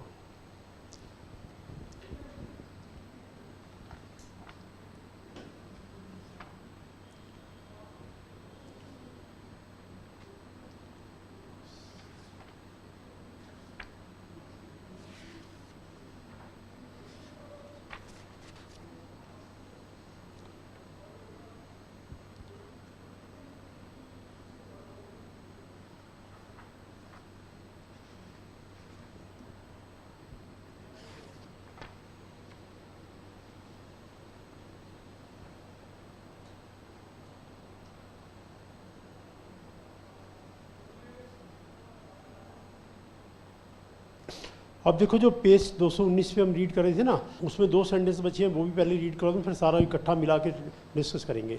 जरा वापस आओ page 219 पर। जितना read किया था ना उसके आगे 2 सेंटेंस हो रहा है, वो 2 सेंटेंस शेड्यूल 1 में दे रखे हैं। कोई पार्ट रिवर्स चार्ज में दे दिया, कोई नोटिफिकेशन में दे दिया, कोई सेक्शन 7 में दे दिया, कोई शेड्यूल 1 में दे दिया, सारी इंपोर्टेंट सर्विस से कनेक्टेड है। पेज 219 पे देखिए एज पर शेड्यूल 1। अब इतना हिस्सा इंपोर्ट सर्विसेज का शेड्यूल 1 में है। Import service without consideration by person from a related person और from any of his establishment outside India in the course of furtherance business shall be taxable, no GST in any other case without consideration. अब देखो सारे को मिला के अब discuss करेंगे। Example लेते हैं, देखिए सबसे पहली बात इंपोर्ट ऑफ सर्विसेज। उससे भाई सबसे पहले सेक्शन 7 में हमने कहा इज ऑलवेज टैक्सेबल, चाहे पर्सनल, चाहे ऑफिशियल, चाहे फ्री, चाहे कंसिडरेशन नहीं छोड़ेंगे। दूसरे कंट्री से इंपोर्ट करें तुम, फिर गवर्नमेंट ने कहा नहीं, गलती हो गई, इंडिविजुअल तुम चिंता मत करो, तुमने पर्सनल ले भी लिया तो क्या हो गया, तुम पर्सनल क्या सर्विस लोगे। इन जनरल ये सर्विसेज इंडिया के बाहर की ऑफिशियल बिजनेस प्रोफेशन की होती है। बिल्डिंग बनवा रही है एबीसी लिमिटेड को, वो तो बिजनेस की है भाई, अपना घर बनवाना है पीतमपुरा में 200 गज का, उसका नक्शा अमेरिका से बन के आएगा, कौन बनवाएगा। इतना तो पूरा घर बनवाने में खर्चा नहीं होगा जितने का नक्शा बनाने में लग जाएगा। तो इसलिए पर्सनल इन जनरल होता नहीं है। कभी कभार मैरिज पे भाई किसी पर्टिकुलर एक्सपर्ट को मैरिज पर, ब्यूटिशियन को, इसको उसको बुला दिया, क्या हो गया, छोटी मोटी बात है, जाने दो। लेकिन OIDR ये तो भाई हर रोज का काम है और हर किसी का काम है, इसको कैसे छोड़ दें। हमने कहा जी हर रोज का काम है तो क्या हो गया, $10 तो है, ज़्यादा थोड़ा है, उससे $10 तो है, लेकिन पर्सन देखो ना इंडिया में जो ये काम करते हैं 4 करोड़ है, 4 करोड़ इंटू $10 कितने हुए, इतना लॉस है हमारा, नहीं छोड़ेंगे हम, टैक्स निकालो। तो उस इंडिविजुअल ने कहा जी मैं तो अनरजिस्टर्ड हूँ, मैं टैक्स दूंगा कैसे, इसमें तो आप रिवर्स चार्ज लगाओगे, इंडिया के बाहर से घूमने का नहीं लगाएंगे, रिवर्स चार्ज नहीं लगाएंगे, रजिस्ट्रेशन नहीं करवाएंगे, हम इनको पकड़ लेंगे, आओ इंडिया में चलो खोलो यहाँ ऑफिस। तो OIDR टैक्सेबल है लेकिन रिवर्स चार्ज नहीं लगेगा अगर पर्सन अनरजिस्टर्ड है, OIDR वाला खुद देगा। अब ये कौन सा क्वेश्चन कहाँ आ जाए, किस सेंस में आ जाए, मतलब इतने सारे एस्पेक्ट में कवर हुआ हो सकता है रिवर्स चार्ज में पूछ ले, हो सकता है यहाँ वहाँ पूछ ले, सारी बात समझ लेंगे फिर क्वेश्चन कहीं भी पूछ लो। तो बताइए इंडिविजुअल अगर सर्विसेज पर्सनल पर्पस के लिए इंपोर्ट करता है तो क्या एग्जम्प्ट है, टैक्सेबल है, एग्जम्प्ट है except OIDR। Then next question, who will pay tax,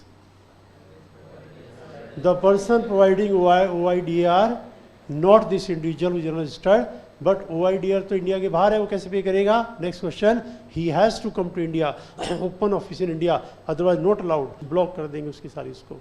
और अगर OIDR लेने वाला, मान लो मैं हूँ इंडिविजुअल हूँ, मैं तो रजिस्टर्ड हूँ, उस केस में मुझे देना पड़ेगा अंडर रिवर्स चार्ज, ठीक है।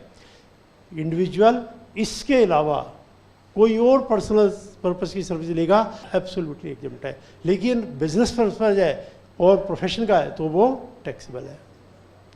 अब जो शेड्यूल 1 है वो डील करता है फ्री को।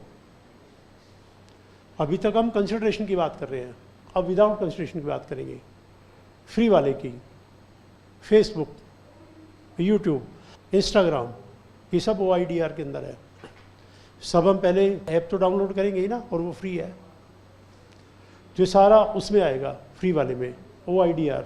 उसे OIDR free exempt, OIDR payment पे हमने कहा टैक्सेबल है, फ्री शेड्यूल 1 ने छोड़ दिया। हमने तो कहा था टैक्सेबल है, ये इतना कह के छोड़ दिया, हमने फ्री कंसिडरेशन की बात ही नहीं की। शेड्यूल 1 ने बताया कि फ्री है, जाने दो, छोड़ देंगे।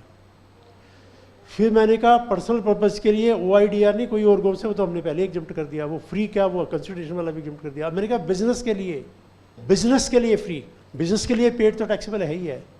मैंने अपने बिजनेस के लिए यहाँ पे अपनी क्लासेस के लिए कोई फ्री सर्विसेज इंडिया के बाहर से इंपोर्ट की है, क्या टैक्सेबल है, एग्जम्प्ट है? मैंने शेड्यूल 1 को चेक किया, शेड्यूल 1 कह रहा है एग्जम्प्ट है।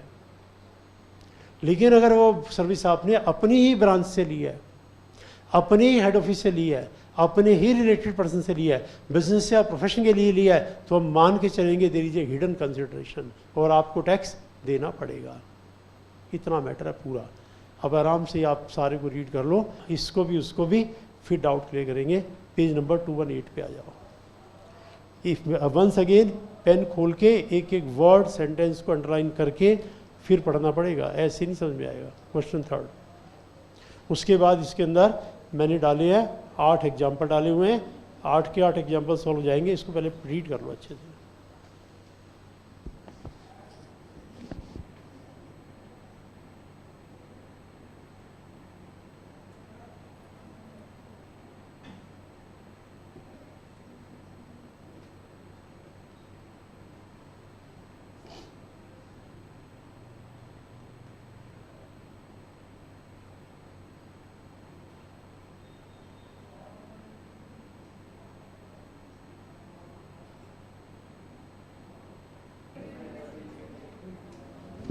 देखो अब इसमें जो जो प्रैक्टिकल क्वेश्चन बन सकते हैं, एक एक करके मैं क्वेश्चन पूछूंगा और आपको आंसर देना है। अगर आपने सारे आंसर दे दिए, समझो बात समझ में आ गई। फर्स्ट एग्जांपल, मैंने बिजनेस के लिए सर्विसेज इंपोर्ट की है, ठीक है, OIDR नहीं है, अदर देन दिस है, बिजनेस के लिए इंपोर्ट किया है और कंसिडरेशन भी है, टैक्सेबल के एग्जाम। कौन देगा टैक्स, रिसिपिएंट या सप्लायर? रिसिपिएंट। दूसरे कंट्री से मतलब है रिसिपिएंट, अंडर रिवर्स चार्ज। लेकिन मैं अनरजिस्टर्ड हूं तो भी देना पड़ेगा, रजिस्ट्रेशन करवाना पड़ेगा। रजिस्ट्रेशन नहीं करवाना, OIDR में नहीं करवाना, अदर देन OIDR में करवाना है। उससे OIDR में क्या होगा, डाउनलोड किया होगा $10 दे करके, उसका जबरदस्ती रजिस्ट्रेशन क्यों करवाए? इसके अलावा कोई सर्विस लिया तो मान के चलो बड़ी सर्विस ही ली होगी, बिजनेस चल रहा होगा लार्ज स्केल पे। पहली बात तो तुम ऑलरेडी रजिस्टर्ड होगे, नहीं है तो करवा लो। बिजनेस तो इतना बड़ा फैला रखा है कि सर्विस लेने के लिए तुम्हें इंडिया के बाहर के लोग चाहिए और बोल रहे हो रजिस्टर्ड नहीं हूँ मैं। कैसे नहीं हो? नहीं हो तो करवा लो। तो मैं लॉजिक आपको बता रहा हूँ ताकि आपको याद रहे। OIDR वाला $10 दे के मूवी डाउनलोड कर ली, उसको गवर्नमेंट कहे अच्छा मूवी तो तुम देख लोगे, रजिस्टर नहीं करवाओगे, करवाओ रजिस्टर। क्यों देखी मूवी तुमने? वो कोई बात नहीं बनती ना, उसको छोड़ा हुआ है। आगे चलिए। बिजनेस के लिए कंसिडरेशन अब की बार नहीं है, अदर देन OIDR है, बिजनेस के लिए है, बिजनेस के लिए है, कंसिडरेशन नहीं है, फ्री। OIDR नहीं है, टैक्सेबल के एग्जाम्प्ट। कितने स्टॉक लगता है टैक्सेबल? आवाज़ तो टैक्सेबल की आ रही है, मैंने कितने स्टॉक लगता है टैक्सेबल कोई थी, आवाज़ किसने निकाली? कितने स्टॉक लगता है एग्जाम्प्ट है? यस एग्जम्प्ट है। शेड्यूल 1 में क्या लिखा है? बिजनेस के लिए है फ्री एग्जम्प्ट है, लेकिन अगर आपकी अपनी ब्रांच से है, अपने हेड ऑफिस से है, तब टैक्सेबल है। अगर मैं इसमें ऐड कर दूं however it was taken by me from my own office, head office branch, तो उनसे मिल गए ना दोनों रिलेटेड, तो ये शेड्यूल 1 का सेकंड पॉइंट फिर आ जाएगा। रिलेटिव के केस में नहीं छोड़ेंगे भाई, मिल गए कहते रहो फ्री, हमें सब पता है, पेमेंट ली हुई है, तो केस बन जाएगा। अब फिर एक बार रीड करके देख लो।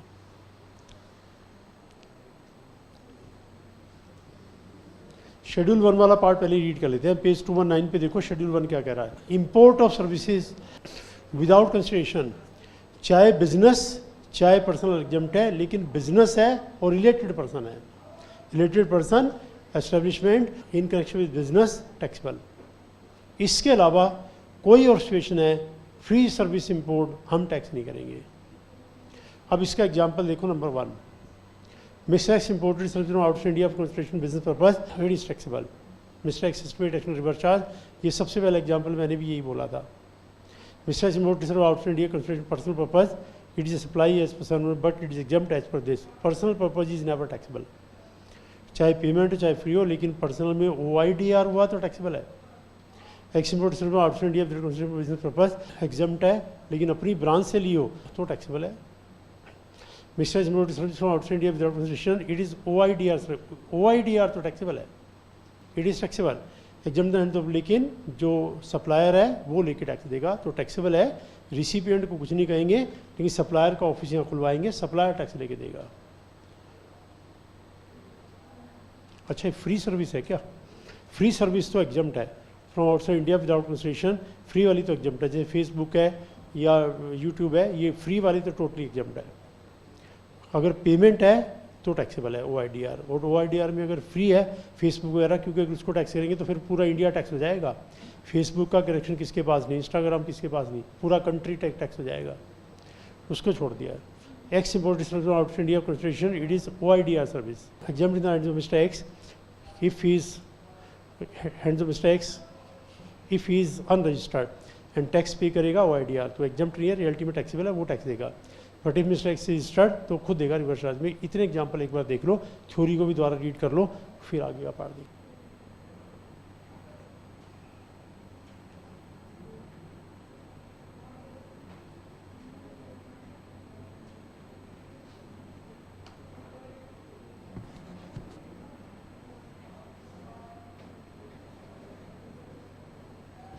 और एग्जाम्पल देखिए,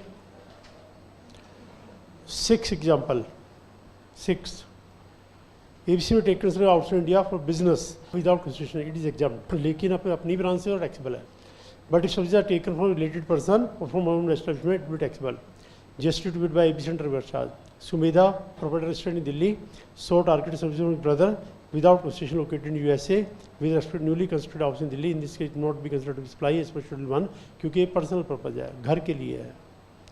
but if there is consideration it will supply, लेकिन इंडिविजुअल के लिए स्पेशली एग्जाम्प्ट किया नोटिफिकेशन ने, it be exempt as per 917। Then next, ABC Associates received legal consultation from the head office located in Malaysia. The head office rendered service free of cost to the branch. Since ABC Associates and branch office are related person, services by ABC Associates will qualify as supply even though the head office has not charged anything from it. अब इसका conclusion भी दिया हुआ है, दोबारा से अगर brief करके अंडरस्टैंड करना तो ये है, import of services without consideration is always exempt. एक केस है बिजनेस पर्पज हो और अपनी ब्रांच हो, except when imported by person from related person in the course of business. Import of service for consideration is always taxable, लेकिन individual personal purpose के लिए लेगा तो एग्जम्प्ट है, except when taken by individual personal purpose, लेकिन OIDR में consideration है वो टैक्सेबल है। तो इसको एक बार और अच्छे से आपको रीड करना पड़ेगा डाउट्स के लिए, फिर रिवर्स चार्ज वाला पॉइंट में दोबारा फिर रीड करवाऊंगा तो इंपोर्ट का पार्ट पूरा हो जाएगा।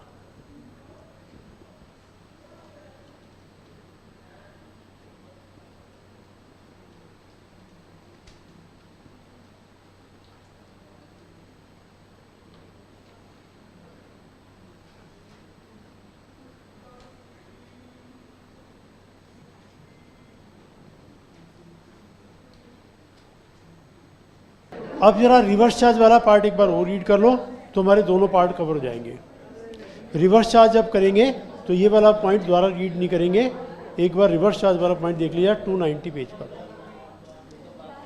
रिवर्स चार्ज वाला पॉइंट एक बार और देख लो, फिर रिवर्स चार्ज जब हम करेंगे तो ये पॉइंट नंबर 20 को डिस्कस नहीं करेंगे, ये इतना ही पॉइंट है। लेट्स सी सर्विसेज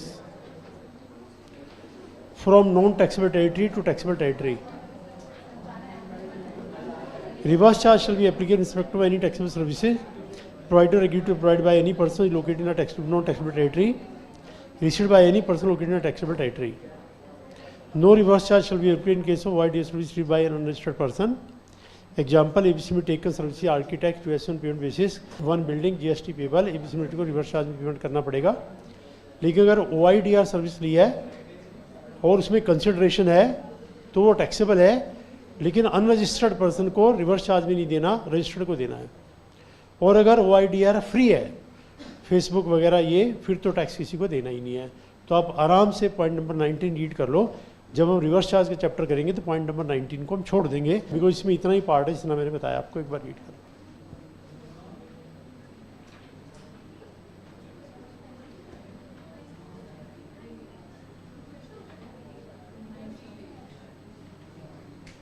पेज 290 ये लिखा हुआ है, पॉइंट नंबर 20 भी लिखा हुआ है। तो कुछ बच्चे आपस में पूछ रहे हैं कौन सा पेज, ये लिखा हुआ 290। कभी कभी बोर्ड पे भी देख लो क्या लिखा हुआ है।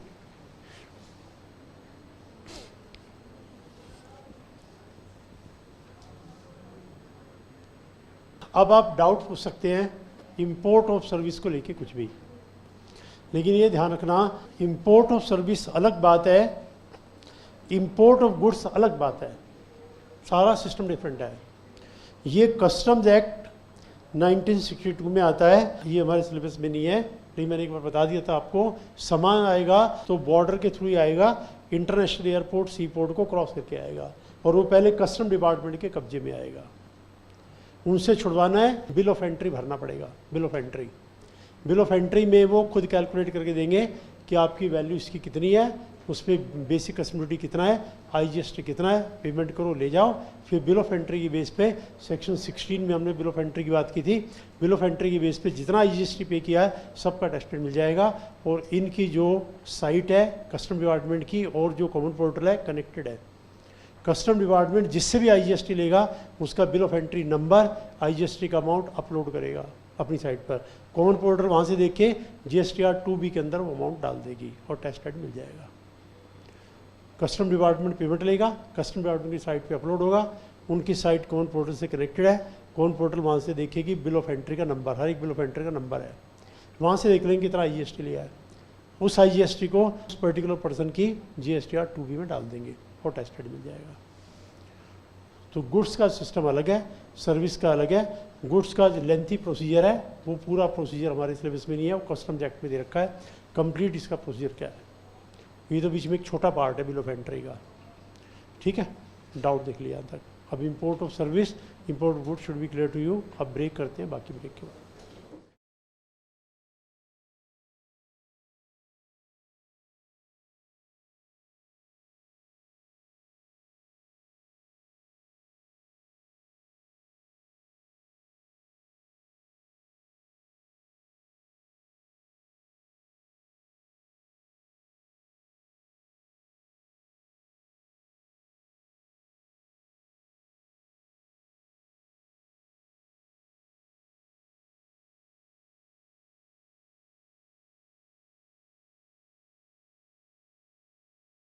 हाँ प्लीज, पेज नंबर 217।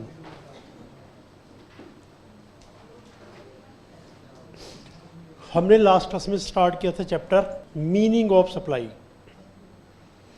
अगर सप्लाई होगी तो GST लगेगा। तो हमने कहा सप्लाई क्या होती है हमें यही नहीं पता, तो हम कैसे बताएं सप्लाई हुई है कि नहीं हुई है। तो उससे आपके लिए सेक्शन 7 बनाया है, सारे को रीड कर लो, पता लग जाएगा सप्लाई हुई है कि नहीं हुई है। तो सप्लाई का डिटेल्ड मीनिंग है, लेकिन हमने पेज 217 कर लिया, 218 कर लिया, 219 में इंपोर्ट तक, लेकिन बीच में कुछ पार्ट छोड़ दिया था 217 पर, उसको अब देखिए। 217 का क्वेश्चन 1, फर्स्ट पैराग्राफ के बाद ये पार्ट छोड़ दिया था, in the following cases it will not be considered to be supply. उनसे बेशक सप्लाई की डेफिनेशन के हिसाब से सप्लाई है, फिर भी हमने कह दिया सप्लाई नहीं है तो नहीं है। तो मैंने कहा था वो तो शेड्यूल 3 में दे रखा है सप्लाई नहीं है, तो उसे हाँ वहाँ भी दे रखा है। ये स्पेशल नोटिफिकेशन है जिसको हम कहते हैं सप्लाई नहीं है, नहीं है। शेड्यूल 3 अलग पार्ट है, ये अलग पार्ट है, ये नोटिफिकेशन है। तो लेट्स सी कब सप्लाई नहीं है।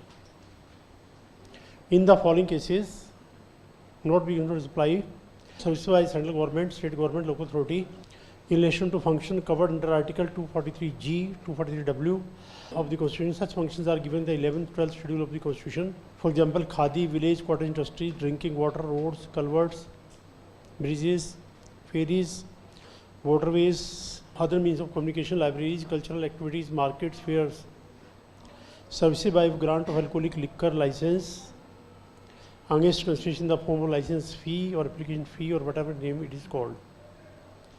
If any BOI, EOP or club etc. given supply to the members or taken supply from members, they will be under 2 different persons. इतना पार्ट आप रीड करेंगे।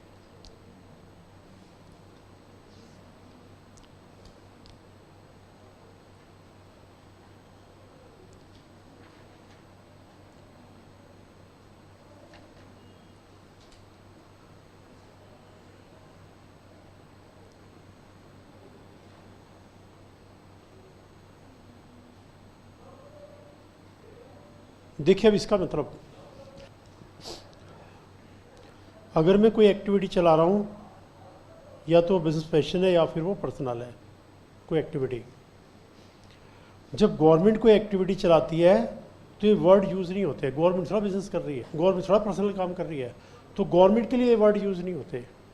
जैसे मान लो दिल्ली पुलिस, गवर्नमेंट ने जो है सिक्योरिटी सारी पब्लिक को दी हुई है, तो ये बिजनेस है क्या या प्रोफेशन है या पर्सनल, कुछ नहीं है।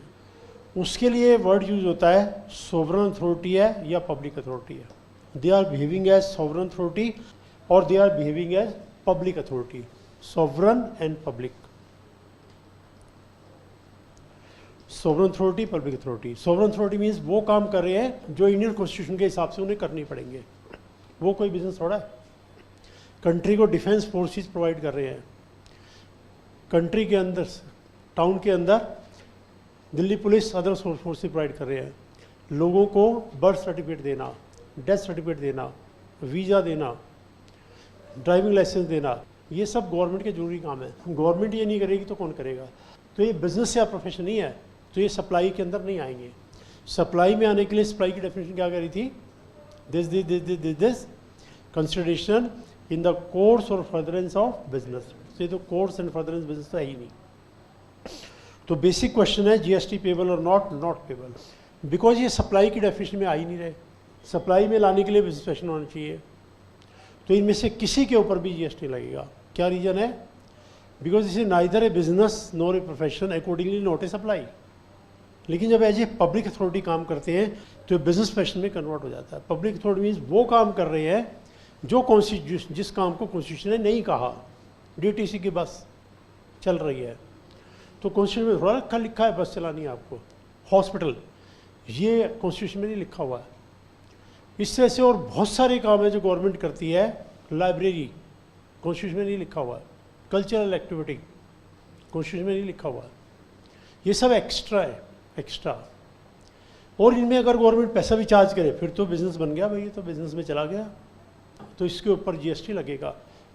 40 लाख 20 लाख की लिमिट क्रॉस कर जाएंगे, रजिस्ट्रेशन भी करवाना पड़ेगा।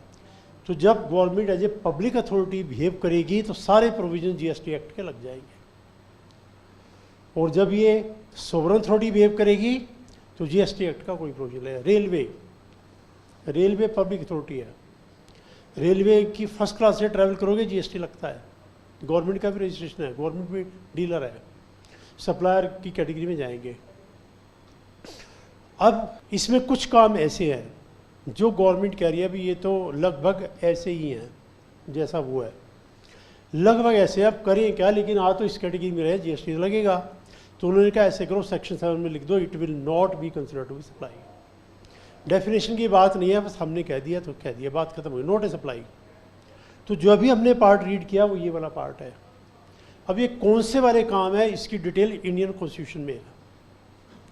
कॉन्स्टिट्यूशन में ये नहीं लिखा कि ये काम गवर्नमेंट को करने पड़ेंगे, ये लिखा है गवर्नमेंट को करने चाहिए।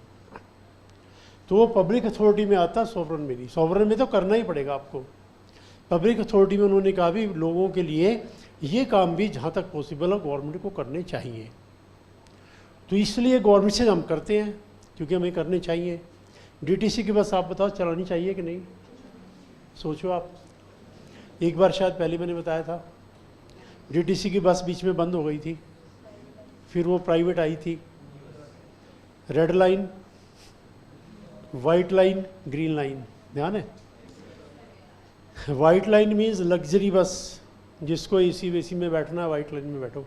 Green line means starting point से जाके एंड पॉइंट पे रुकेगी, बीच में कहीं नहीं रुकेगी।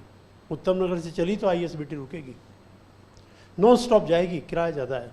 रेड लाइन, जैसे ही रिक्शा रुके भैया, मार ब्रेक, पीछे से 2 गाड़ियाँ घुस जाए।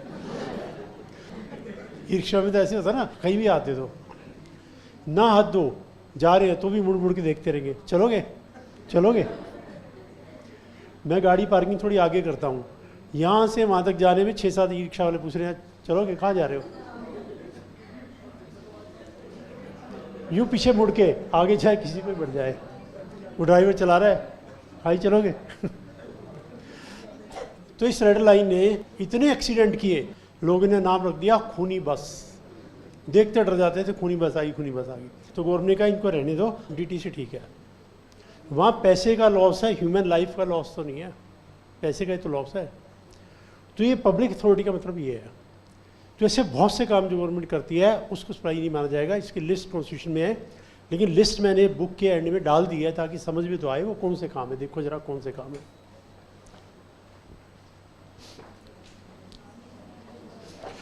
पेज नंबर 407 पे आइए।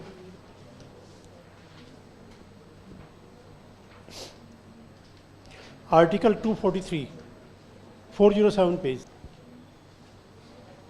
ठीक है? 407 पेज ये लिख रहा हूं मैं यहाँ पे, 407। देखो article 243G, powers, authority, responsibility, panchayat. Subject to this constitution, the legislature of state by law endow the panchayat with such power authority and may be necessary to enable them to function as institution of self-government. Such law may contain provisions for the devolution of powers, responsibilities upon panchayatas. Devolution means transfer करना at the appropriate level, subject to such conditions as may be specified therein with regard to the preparation of plans, economic development and social justice. ये सब भी government को काम करने चाहिए। The implement scheme और list काम की ये रही। एग्रीकल्चर का इम्प्रूवमेंट, माइनर इरिगेशन का इम्प्रूवमेंट, एनिमल हस्बेंड्री यानी एनिमल्स के लिए, फिशरीज वगैरह वगैरह, एक रफ रीडिंग लगा लो। ये सब काम भी गवर्नमेंट को करने चाहिए। गवर्नमेंट मतलब ये गांव के लिए है, पंचायत के लिए। एग्रीकल्चर देखो सिटी में कहाँ होगी, तो पंचायत को कहा है तुम ये काम करो। फिर आगे एक और लिस्ट आ रही है, उसमें वो कह रहे हैं म्यूनिसिपैलिटी, जैसे MCD है दिल्ली में, इनको ये काम करने चाहिए। स्टेट गवर्नमेंट, सेंट्रल गवर्नमेंट इनकी हेल्प करेगी। अब MCD का काम देखिए, अर्बन प्लानिंग। भाई अगर यहाँ पे किसी को घर बनवाना है तो उसका नक्शा MCD से पास करवाना पड़ता है। उल्टा सीधा नक्शा नहीं बना सकते। किसी ने उल्टा सीधा बनाया तो ये उठा के आगे आएंगे, बुलडोजर लेके तोड़ जाएंगे उसको। ये सारे काम हैं। तो ये जब सारे काम हम करेंगे पब्लिक के लिए तो टोटली फ्री कर दें या पब्लिक से कुछ पैसा ले लें। भाई कुछ पैसा तो लेना पड़ेगा। जो टोटली फ्री होता है ना वो ज़्यादा दिन नहीं चलता, बंद हो जाता है। लगातार चलाना है, मस्ट टेक सम अमाउंट। जैसे पॉइंट नंबर 14 देखो इसका, 408 में कोई भी एक एग्जाम्पल से दे सकता हूँ आपको। 408 बरियल। अगर शमशान भूमि में जाओगे, डेड बॉडी का बरियल है या क्रीमेशन है, उनसे भाई वो हम आपके लिए अरेंजमेंट कर देंगे, MCD अरेंजमेंट करेंगे। टोटल फ्री नहीं हो सकता। टोटल फ्री में तो फिर वो सारा मिसमैनेजमेंट हो जाएगा, वहाँ आपकी कोई सुनवाई नहीं करेगा। तो नॉमिनल सा पेमेंट तो आपसे लेंगे। जो भी कोई पर्सन जाएगा डेड बॉडी लेकर के, उसको नॉमिनल सा पेमेंट करना पड़ता है। छोटा मोटा अमाउंट से लेते हैं। ऐसे इलेक्ट्रिक क्रीमेटोरियम है, जैसे पंजाबी बाग में इलेक्ट्रिक क्रीमेटोरियम, तो छोटा मोटा नॉमिनल पेमेंट तो आपको देना पड़ेगा। तो ये काम लगातार चलते रहेंगे। अब वो छोटा मोटा पेमेंट लेने से कंसिडरेशन आ जाती है, तो बिजनेस भी बन गया और साथ में कंसिडरेशन भी होगी, फिर तो इसका मतलब जीएसटी लगेगा। अब उस पर जीएसटी और लगाओगे तो गलत हो जाएगा। डेड बॉडी को लेके गए क्रीमेशन के लिए, उन्होंने कहा भी 100 रुपये आपको देने पड़ेंगे, तो बंदा दे देगा 100 रुपये, ऊपर से जीएसटी भी देना पड़ेगा। तो कहेगा देखो यार, गवर्नमेंट को जो बंदा मर गया उस पर भी जीएसटी नहीं छोड़ रहे, गवर्नमेंट कितनी गिर गई है बताइए। तो ये प्रॉब्लम आएगी। उसको पिंच भी करेगा कि एक बंदे की डेथ हुई, मतलब डेथ के बाद भी जीएसटी ने पीछा नहीं छोड़ा उसका, कि तू जाते जाते भी जीएसटी दे के जा, तो बड़ा अजीब लगेगा। इसलिए इसको छोड़ दिया कि ये सारी एक्टिविटी सप्लाई है ही नहीं, बस बात खत्म होगी। बस इतनी सी बात है। अब उसको रीड कर लो स्टार्टिंग से।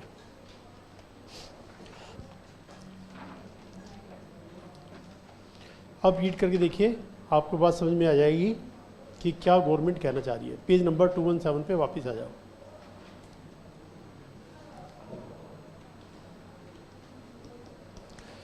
देखो, अब आराम से रीड कर लो क्या लिखा हुआ है।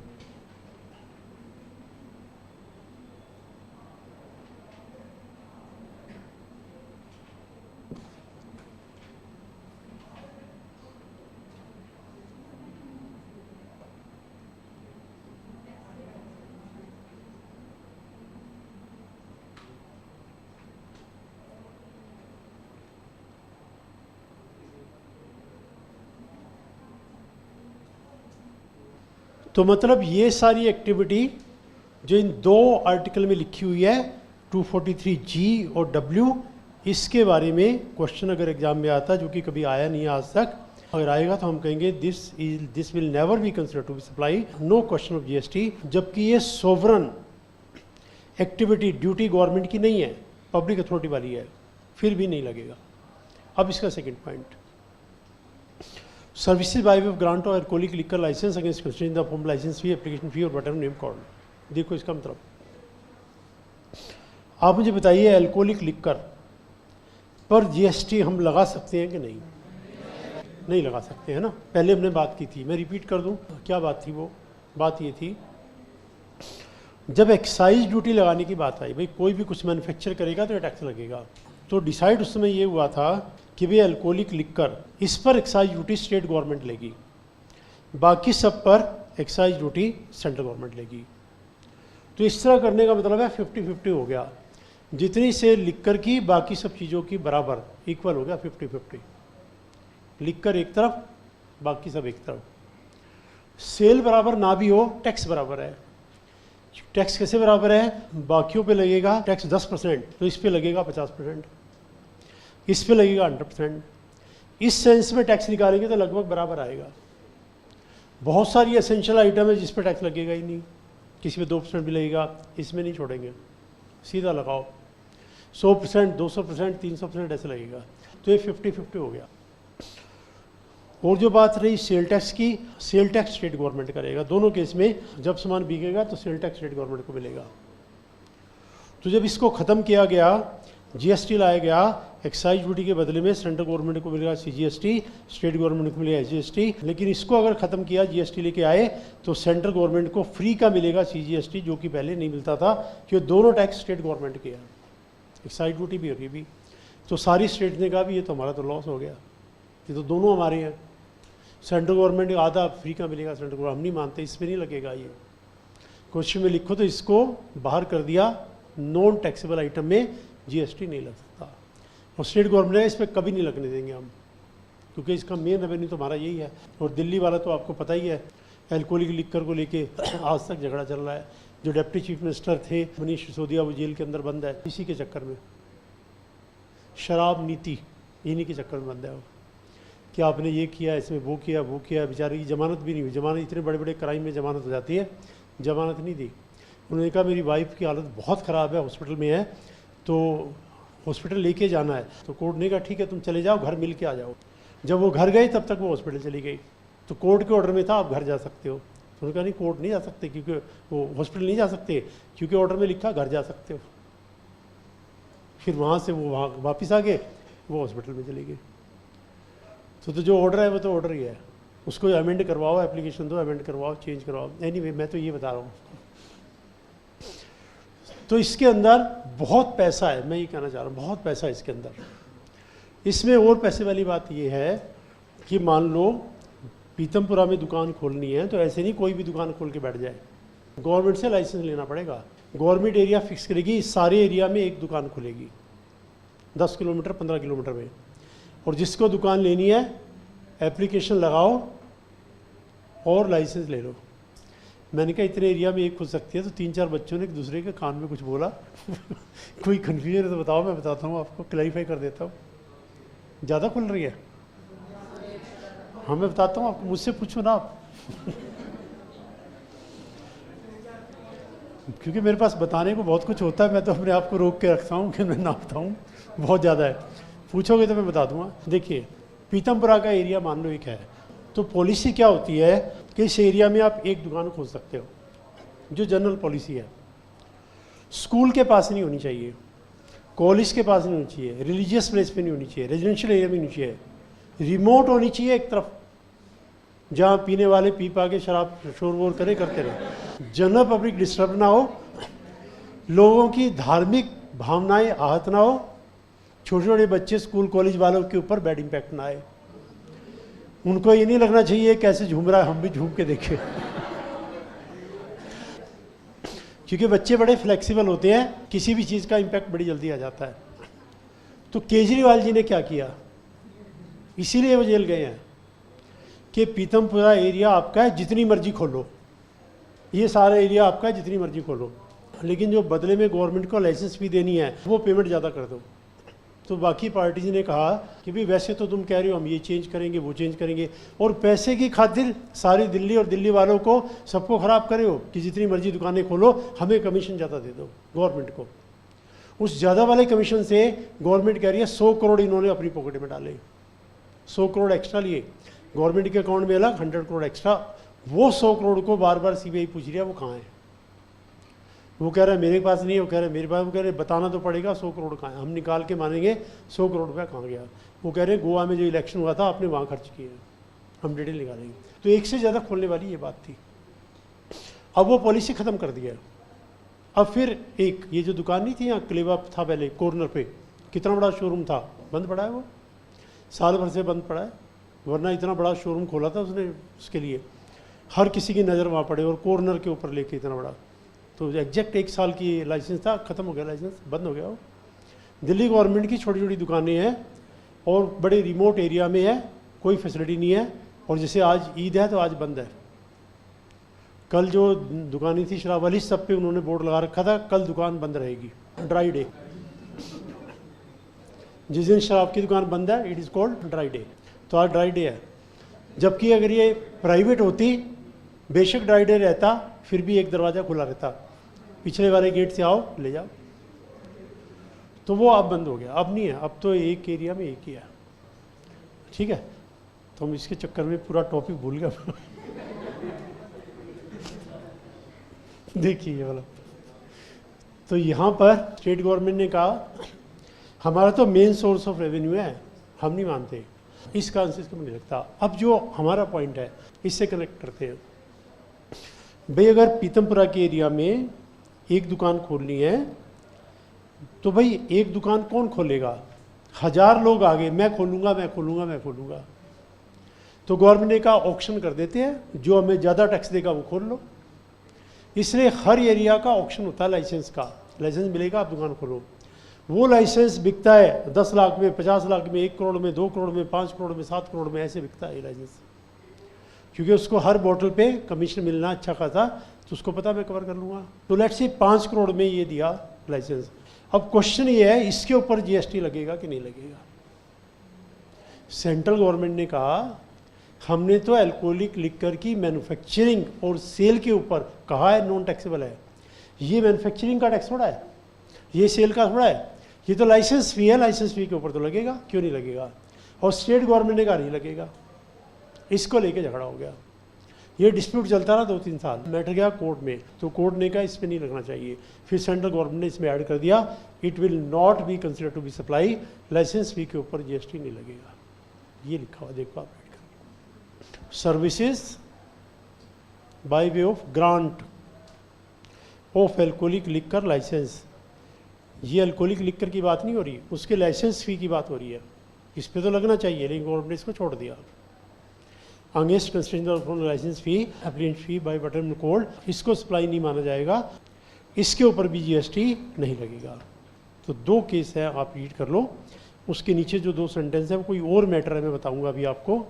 2 केस है जिनको सप्लाई नहीं माना जाएगा, देखो रीड करके।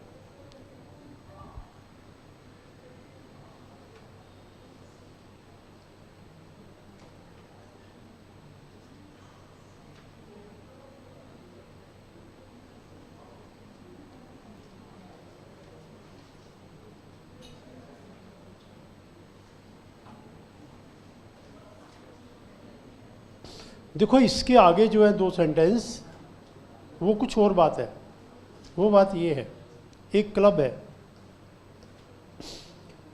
इस क्लब के 50 मेंबर हैं। ये क्लब कुछ सामान बेचता भी है मेंबर्स को। क्लब इकट्ठा खरीदता है, सस्ता खरीदता है, मेंबर्स को बोलता है आप ले सकते हो कम रेट पे।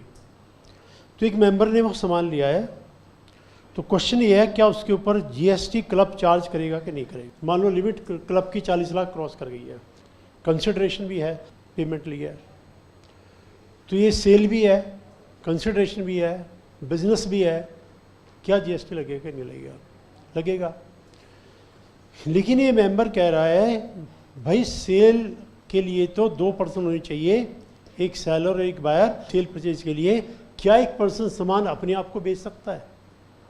तो हम सब मेंबर मिलके क्लब बनाते हैं, तो क्लब और मेंबर तो एक ही बात है। ये 2 पर्सन कैसे हुए?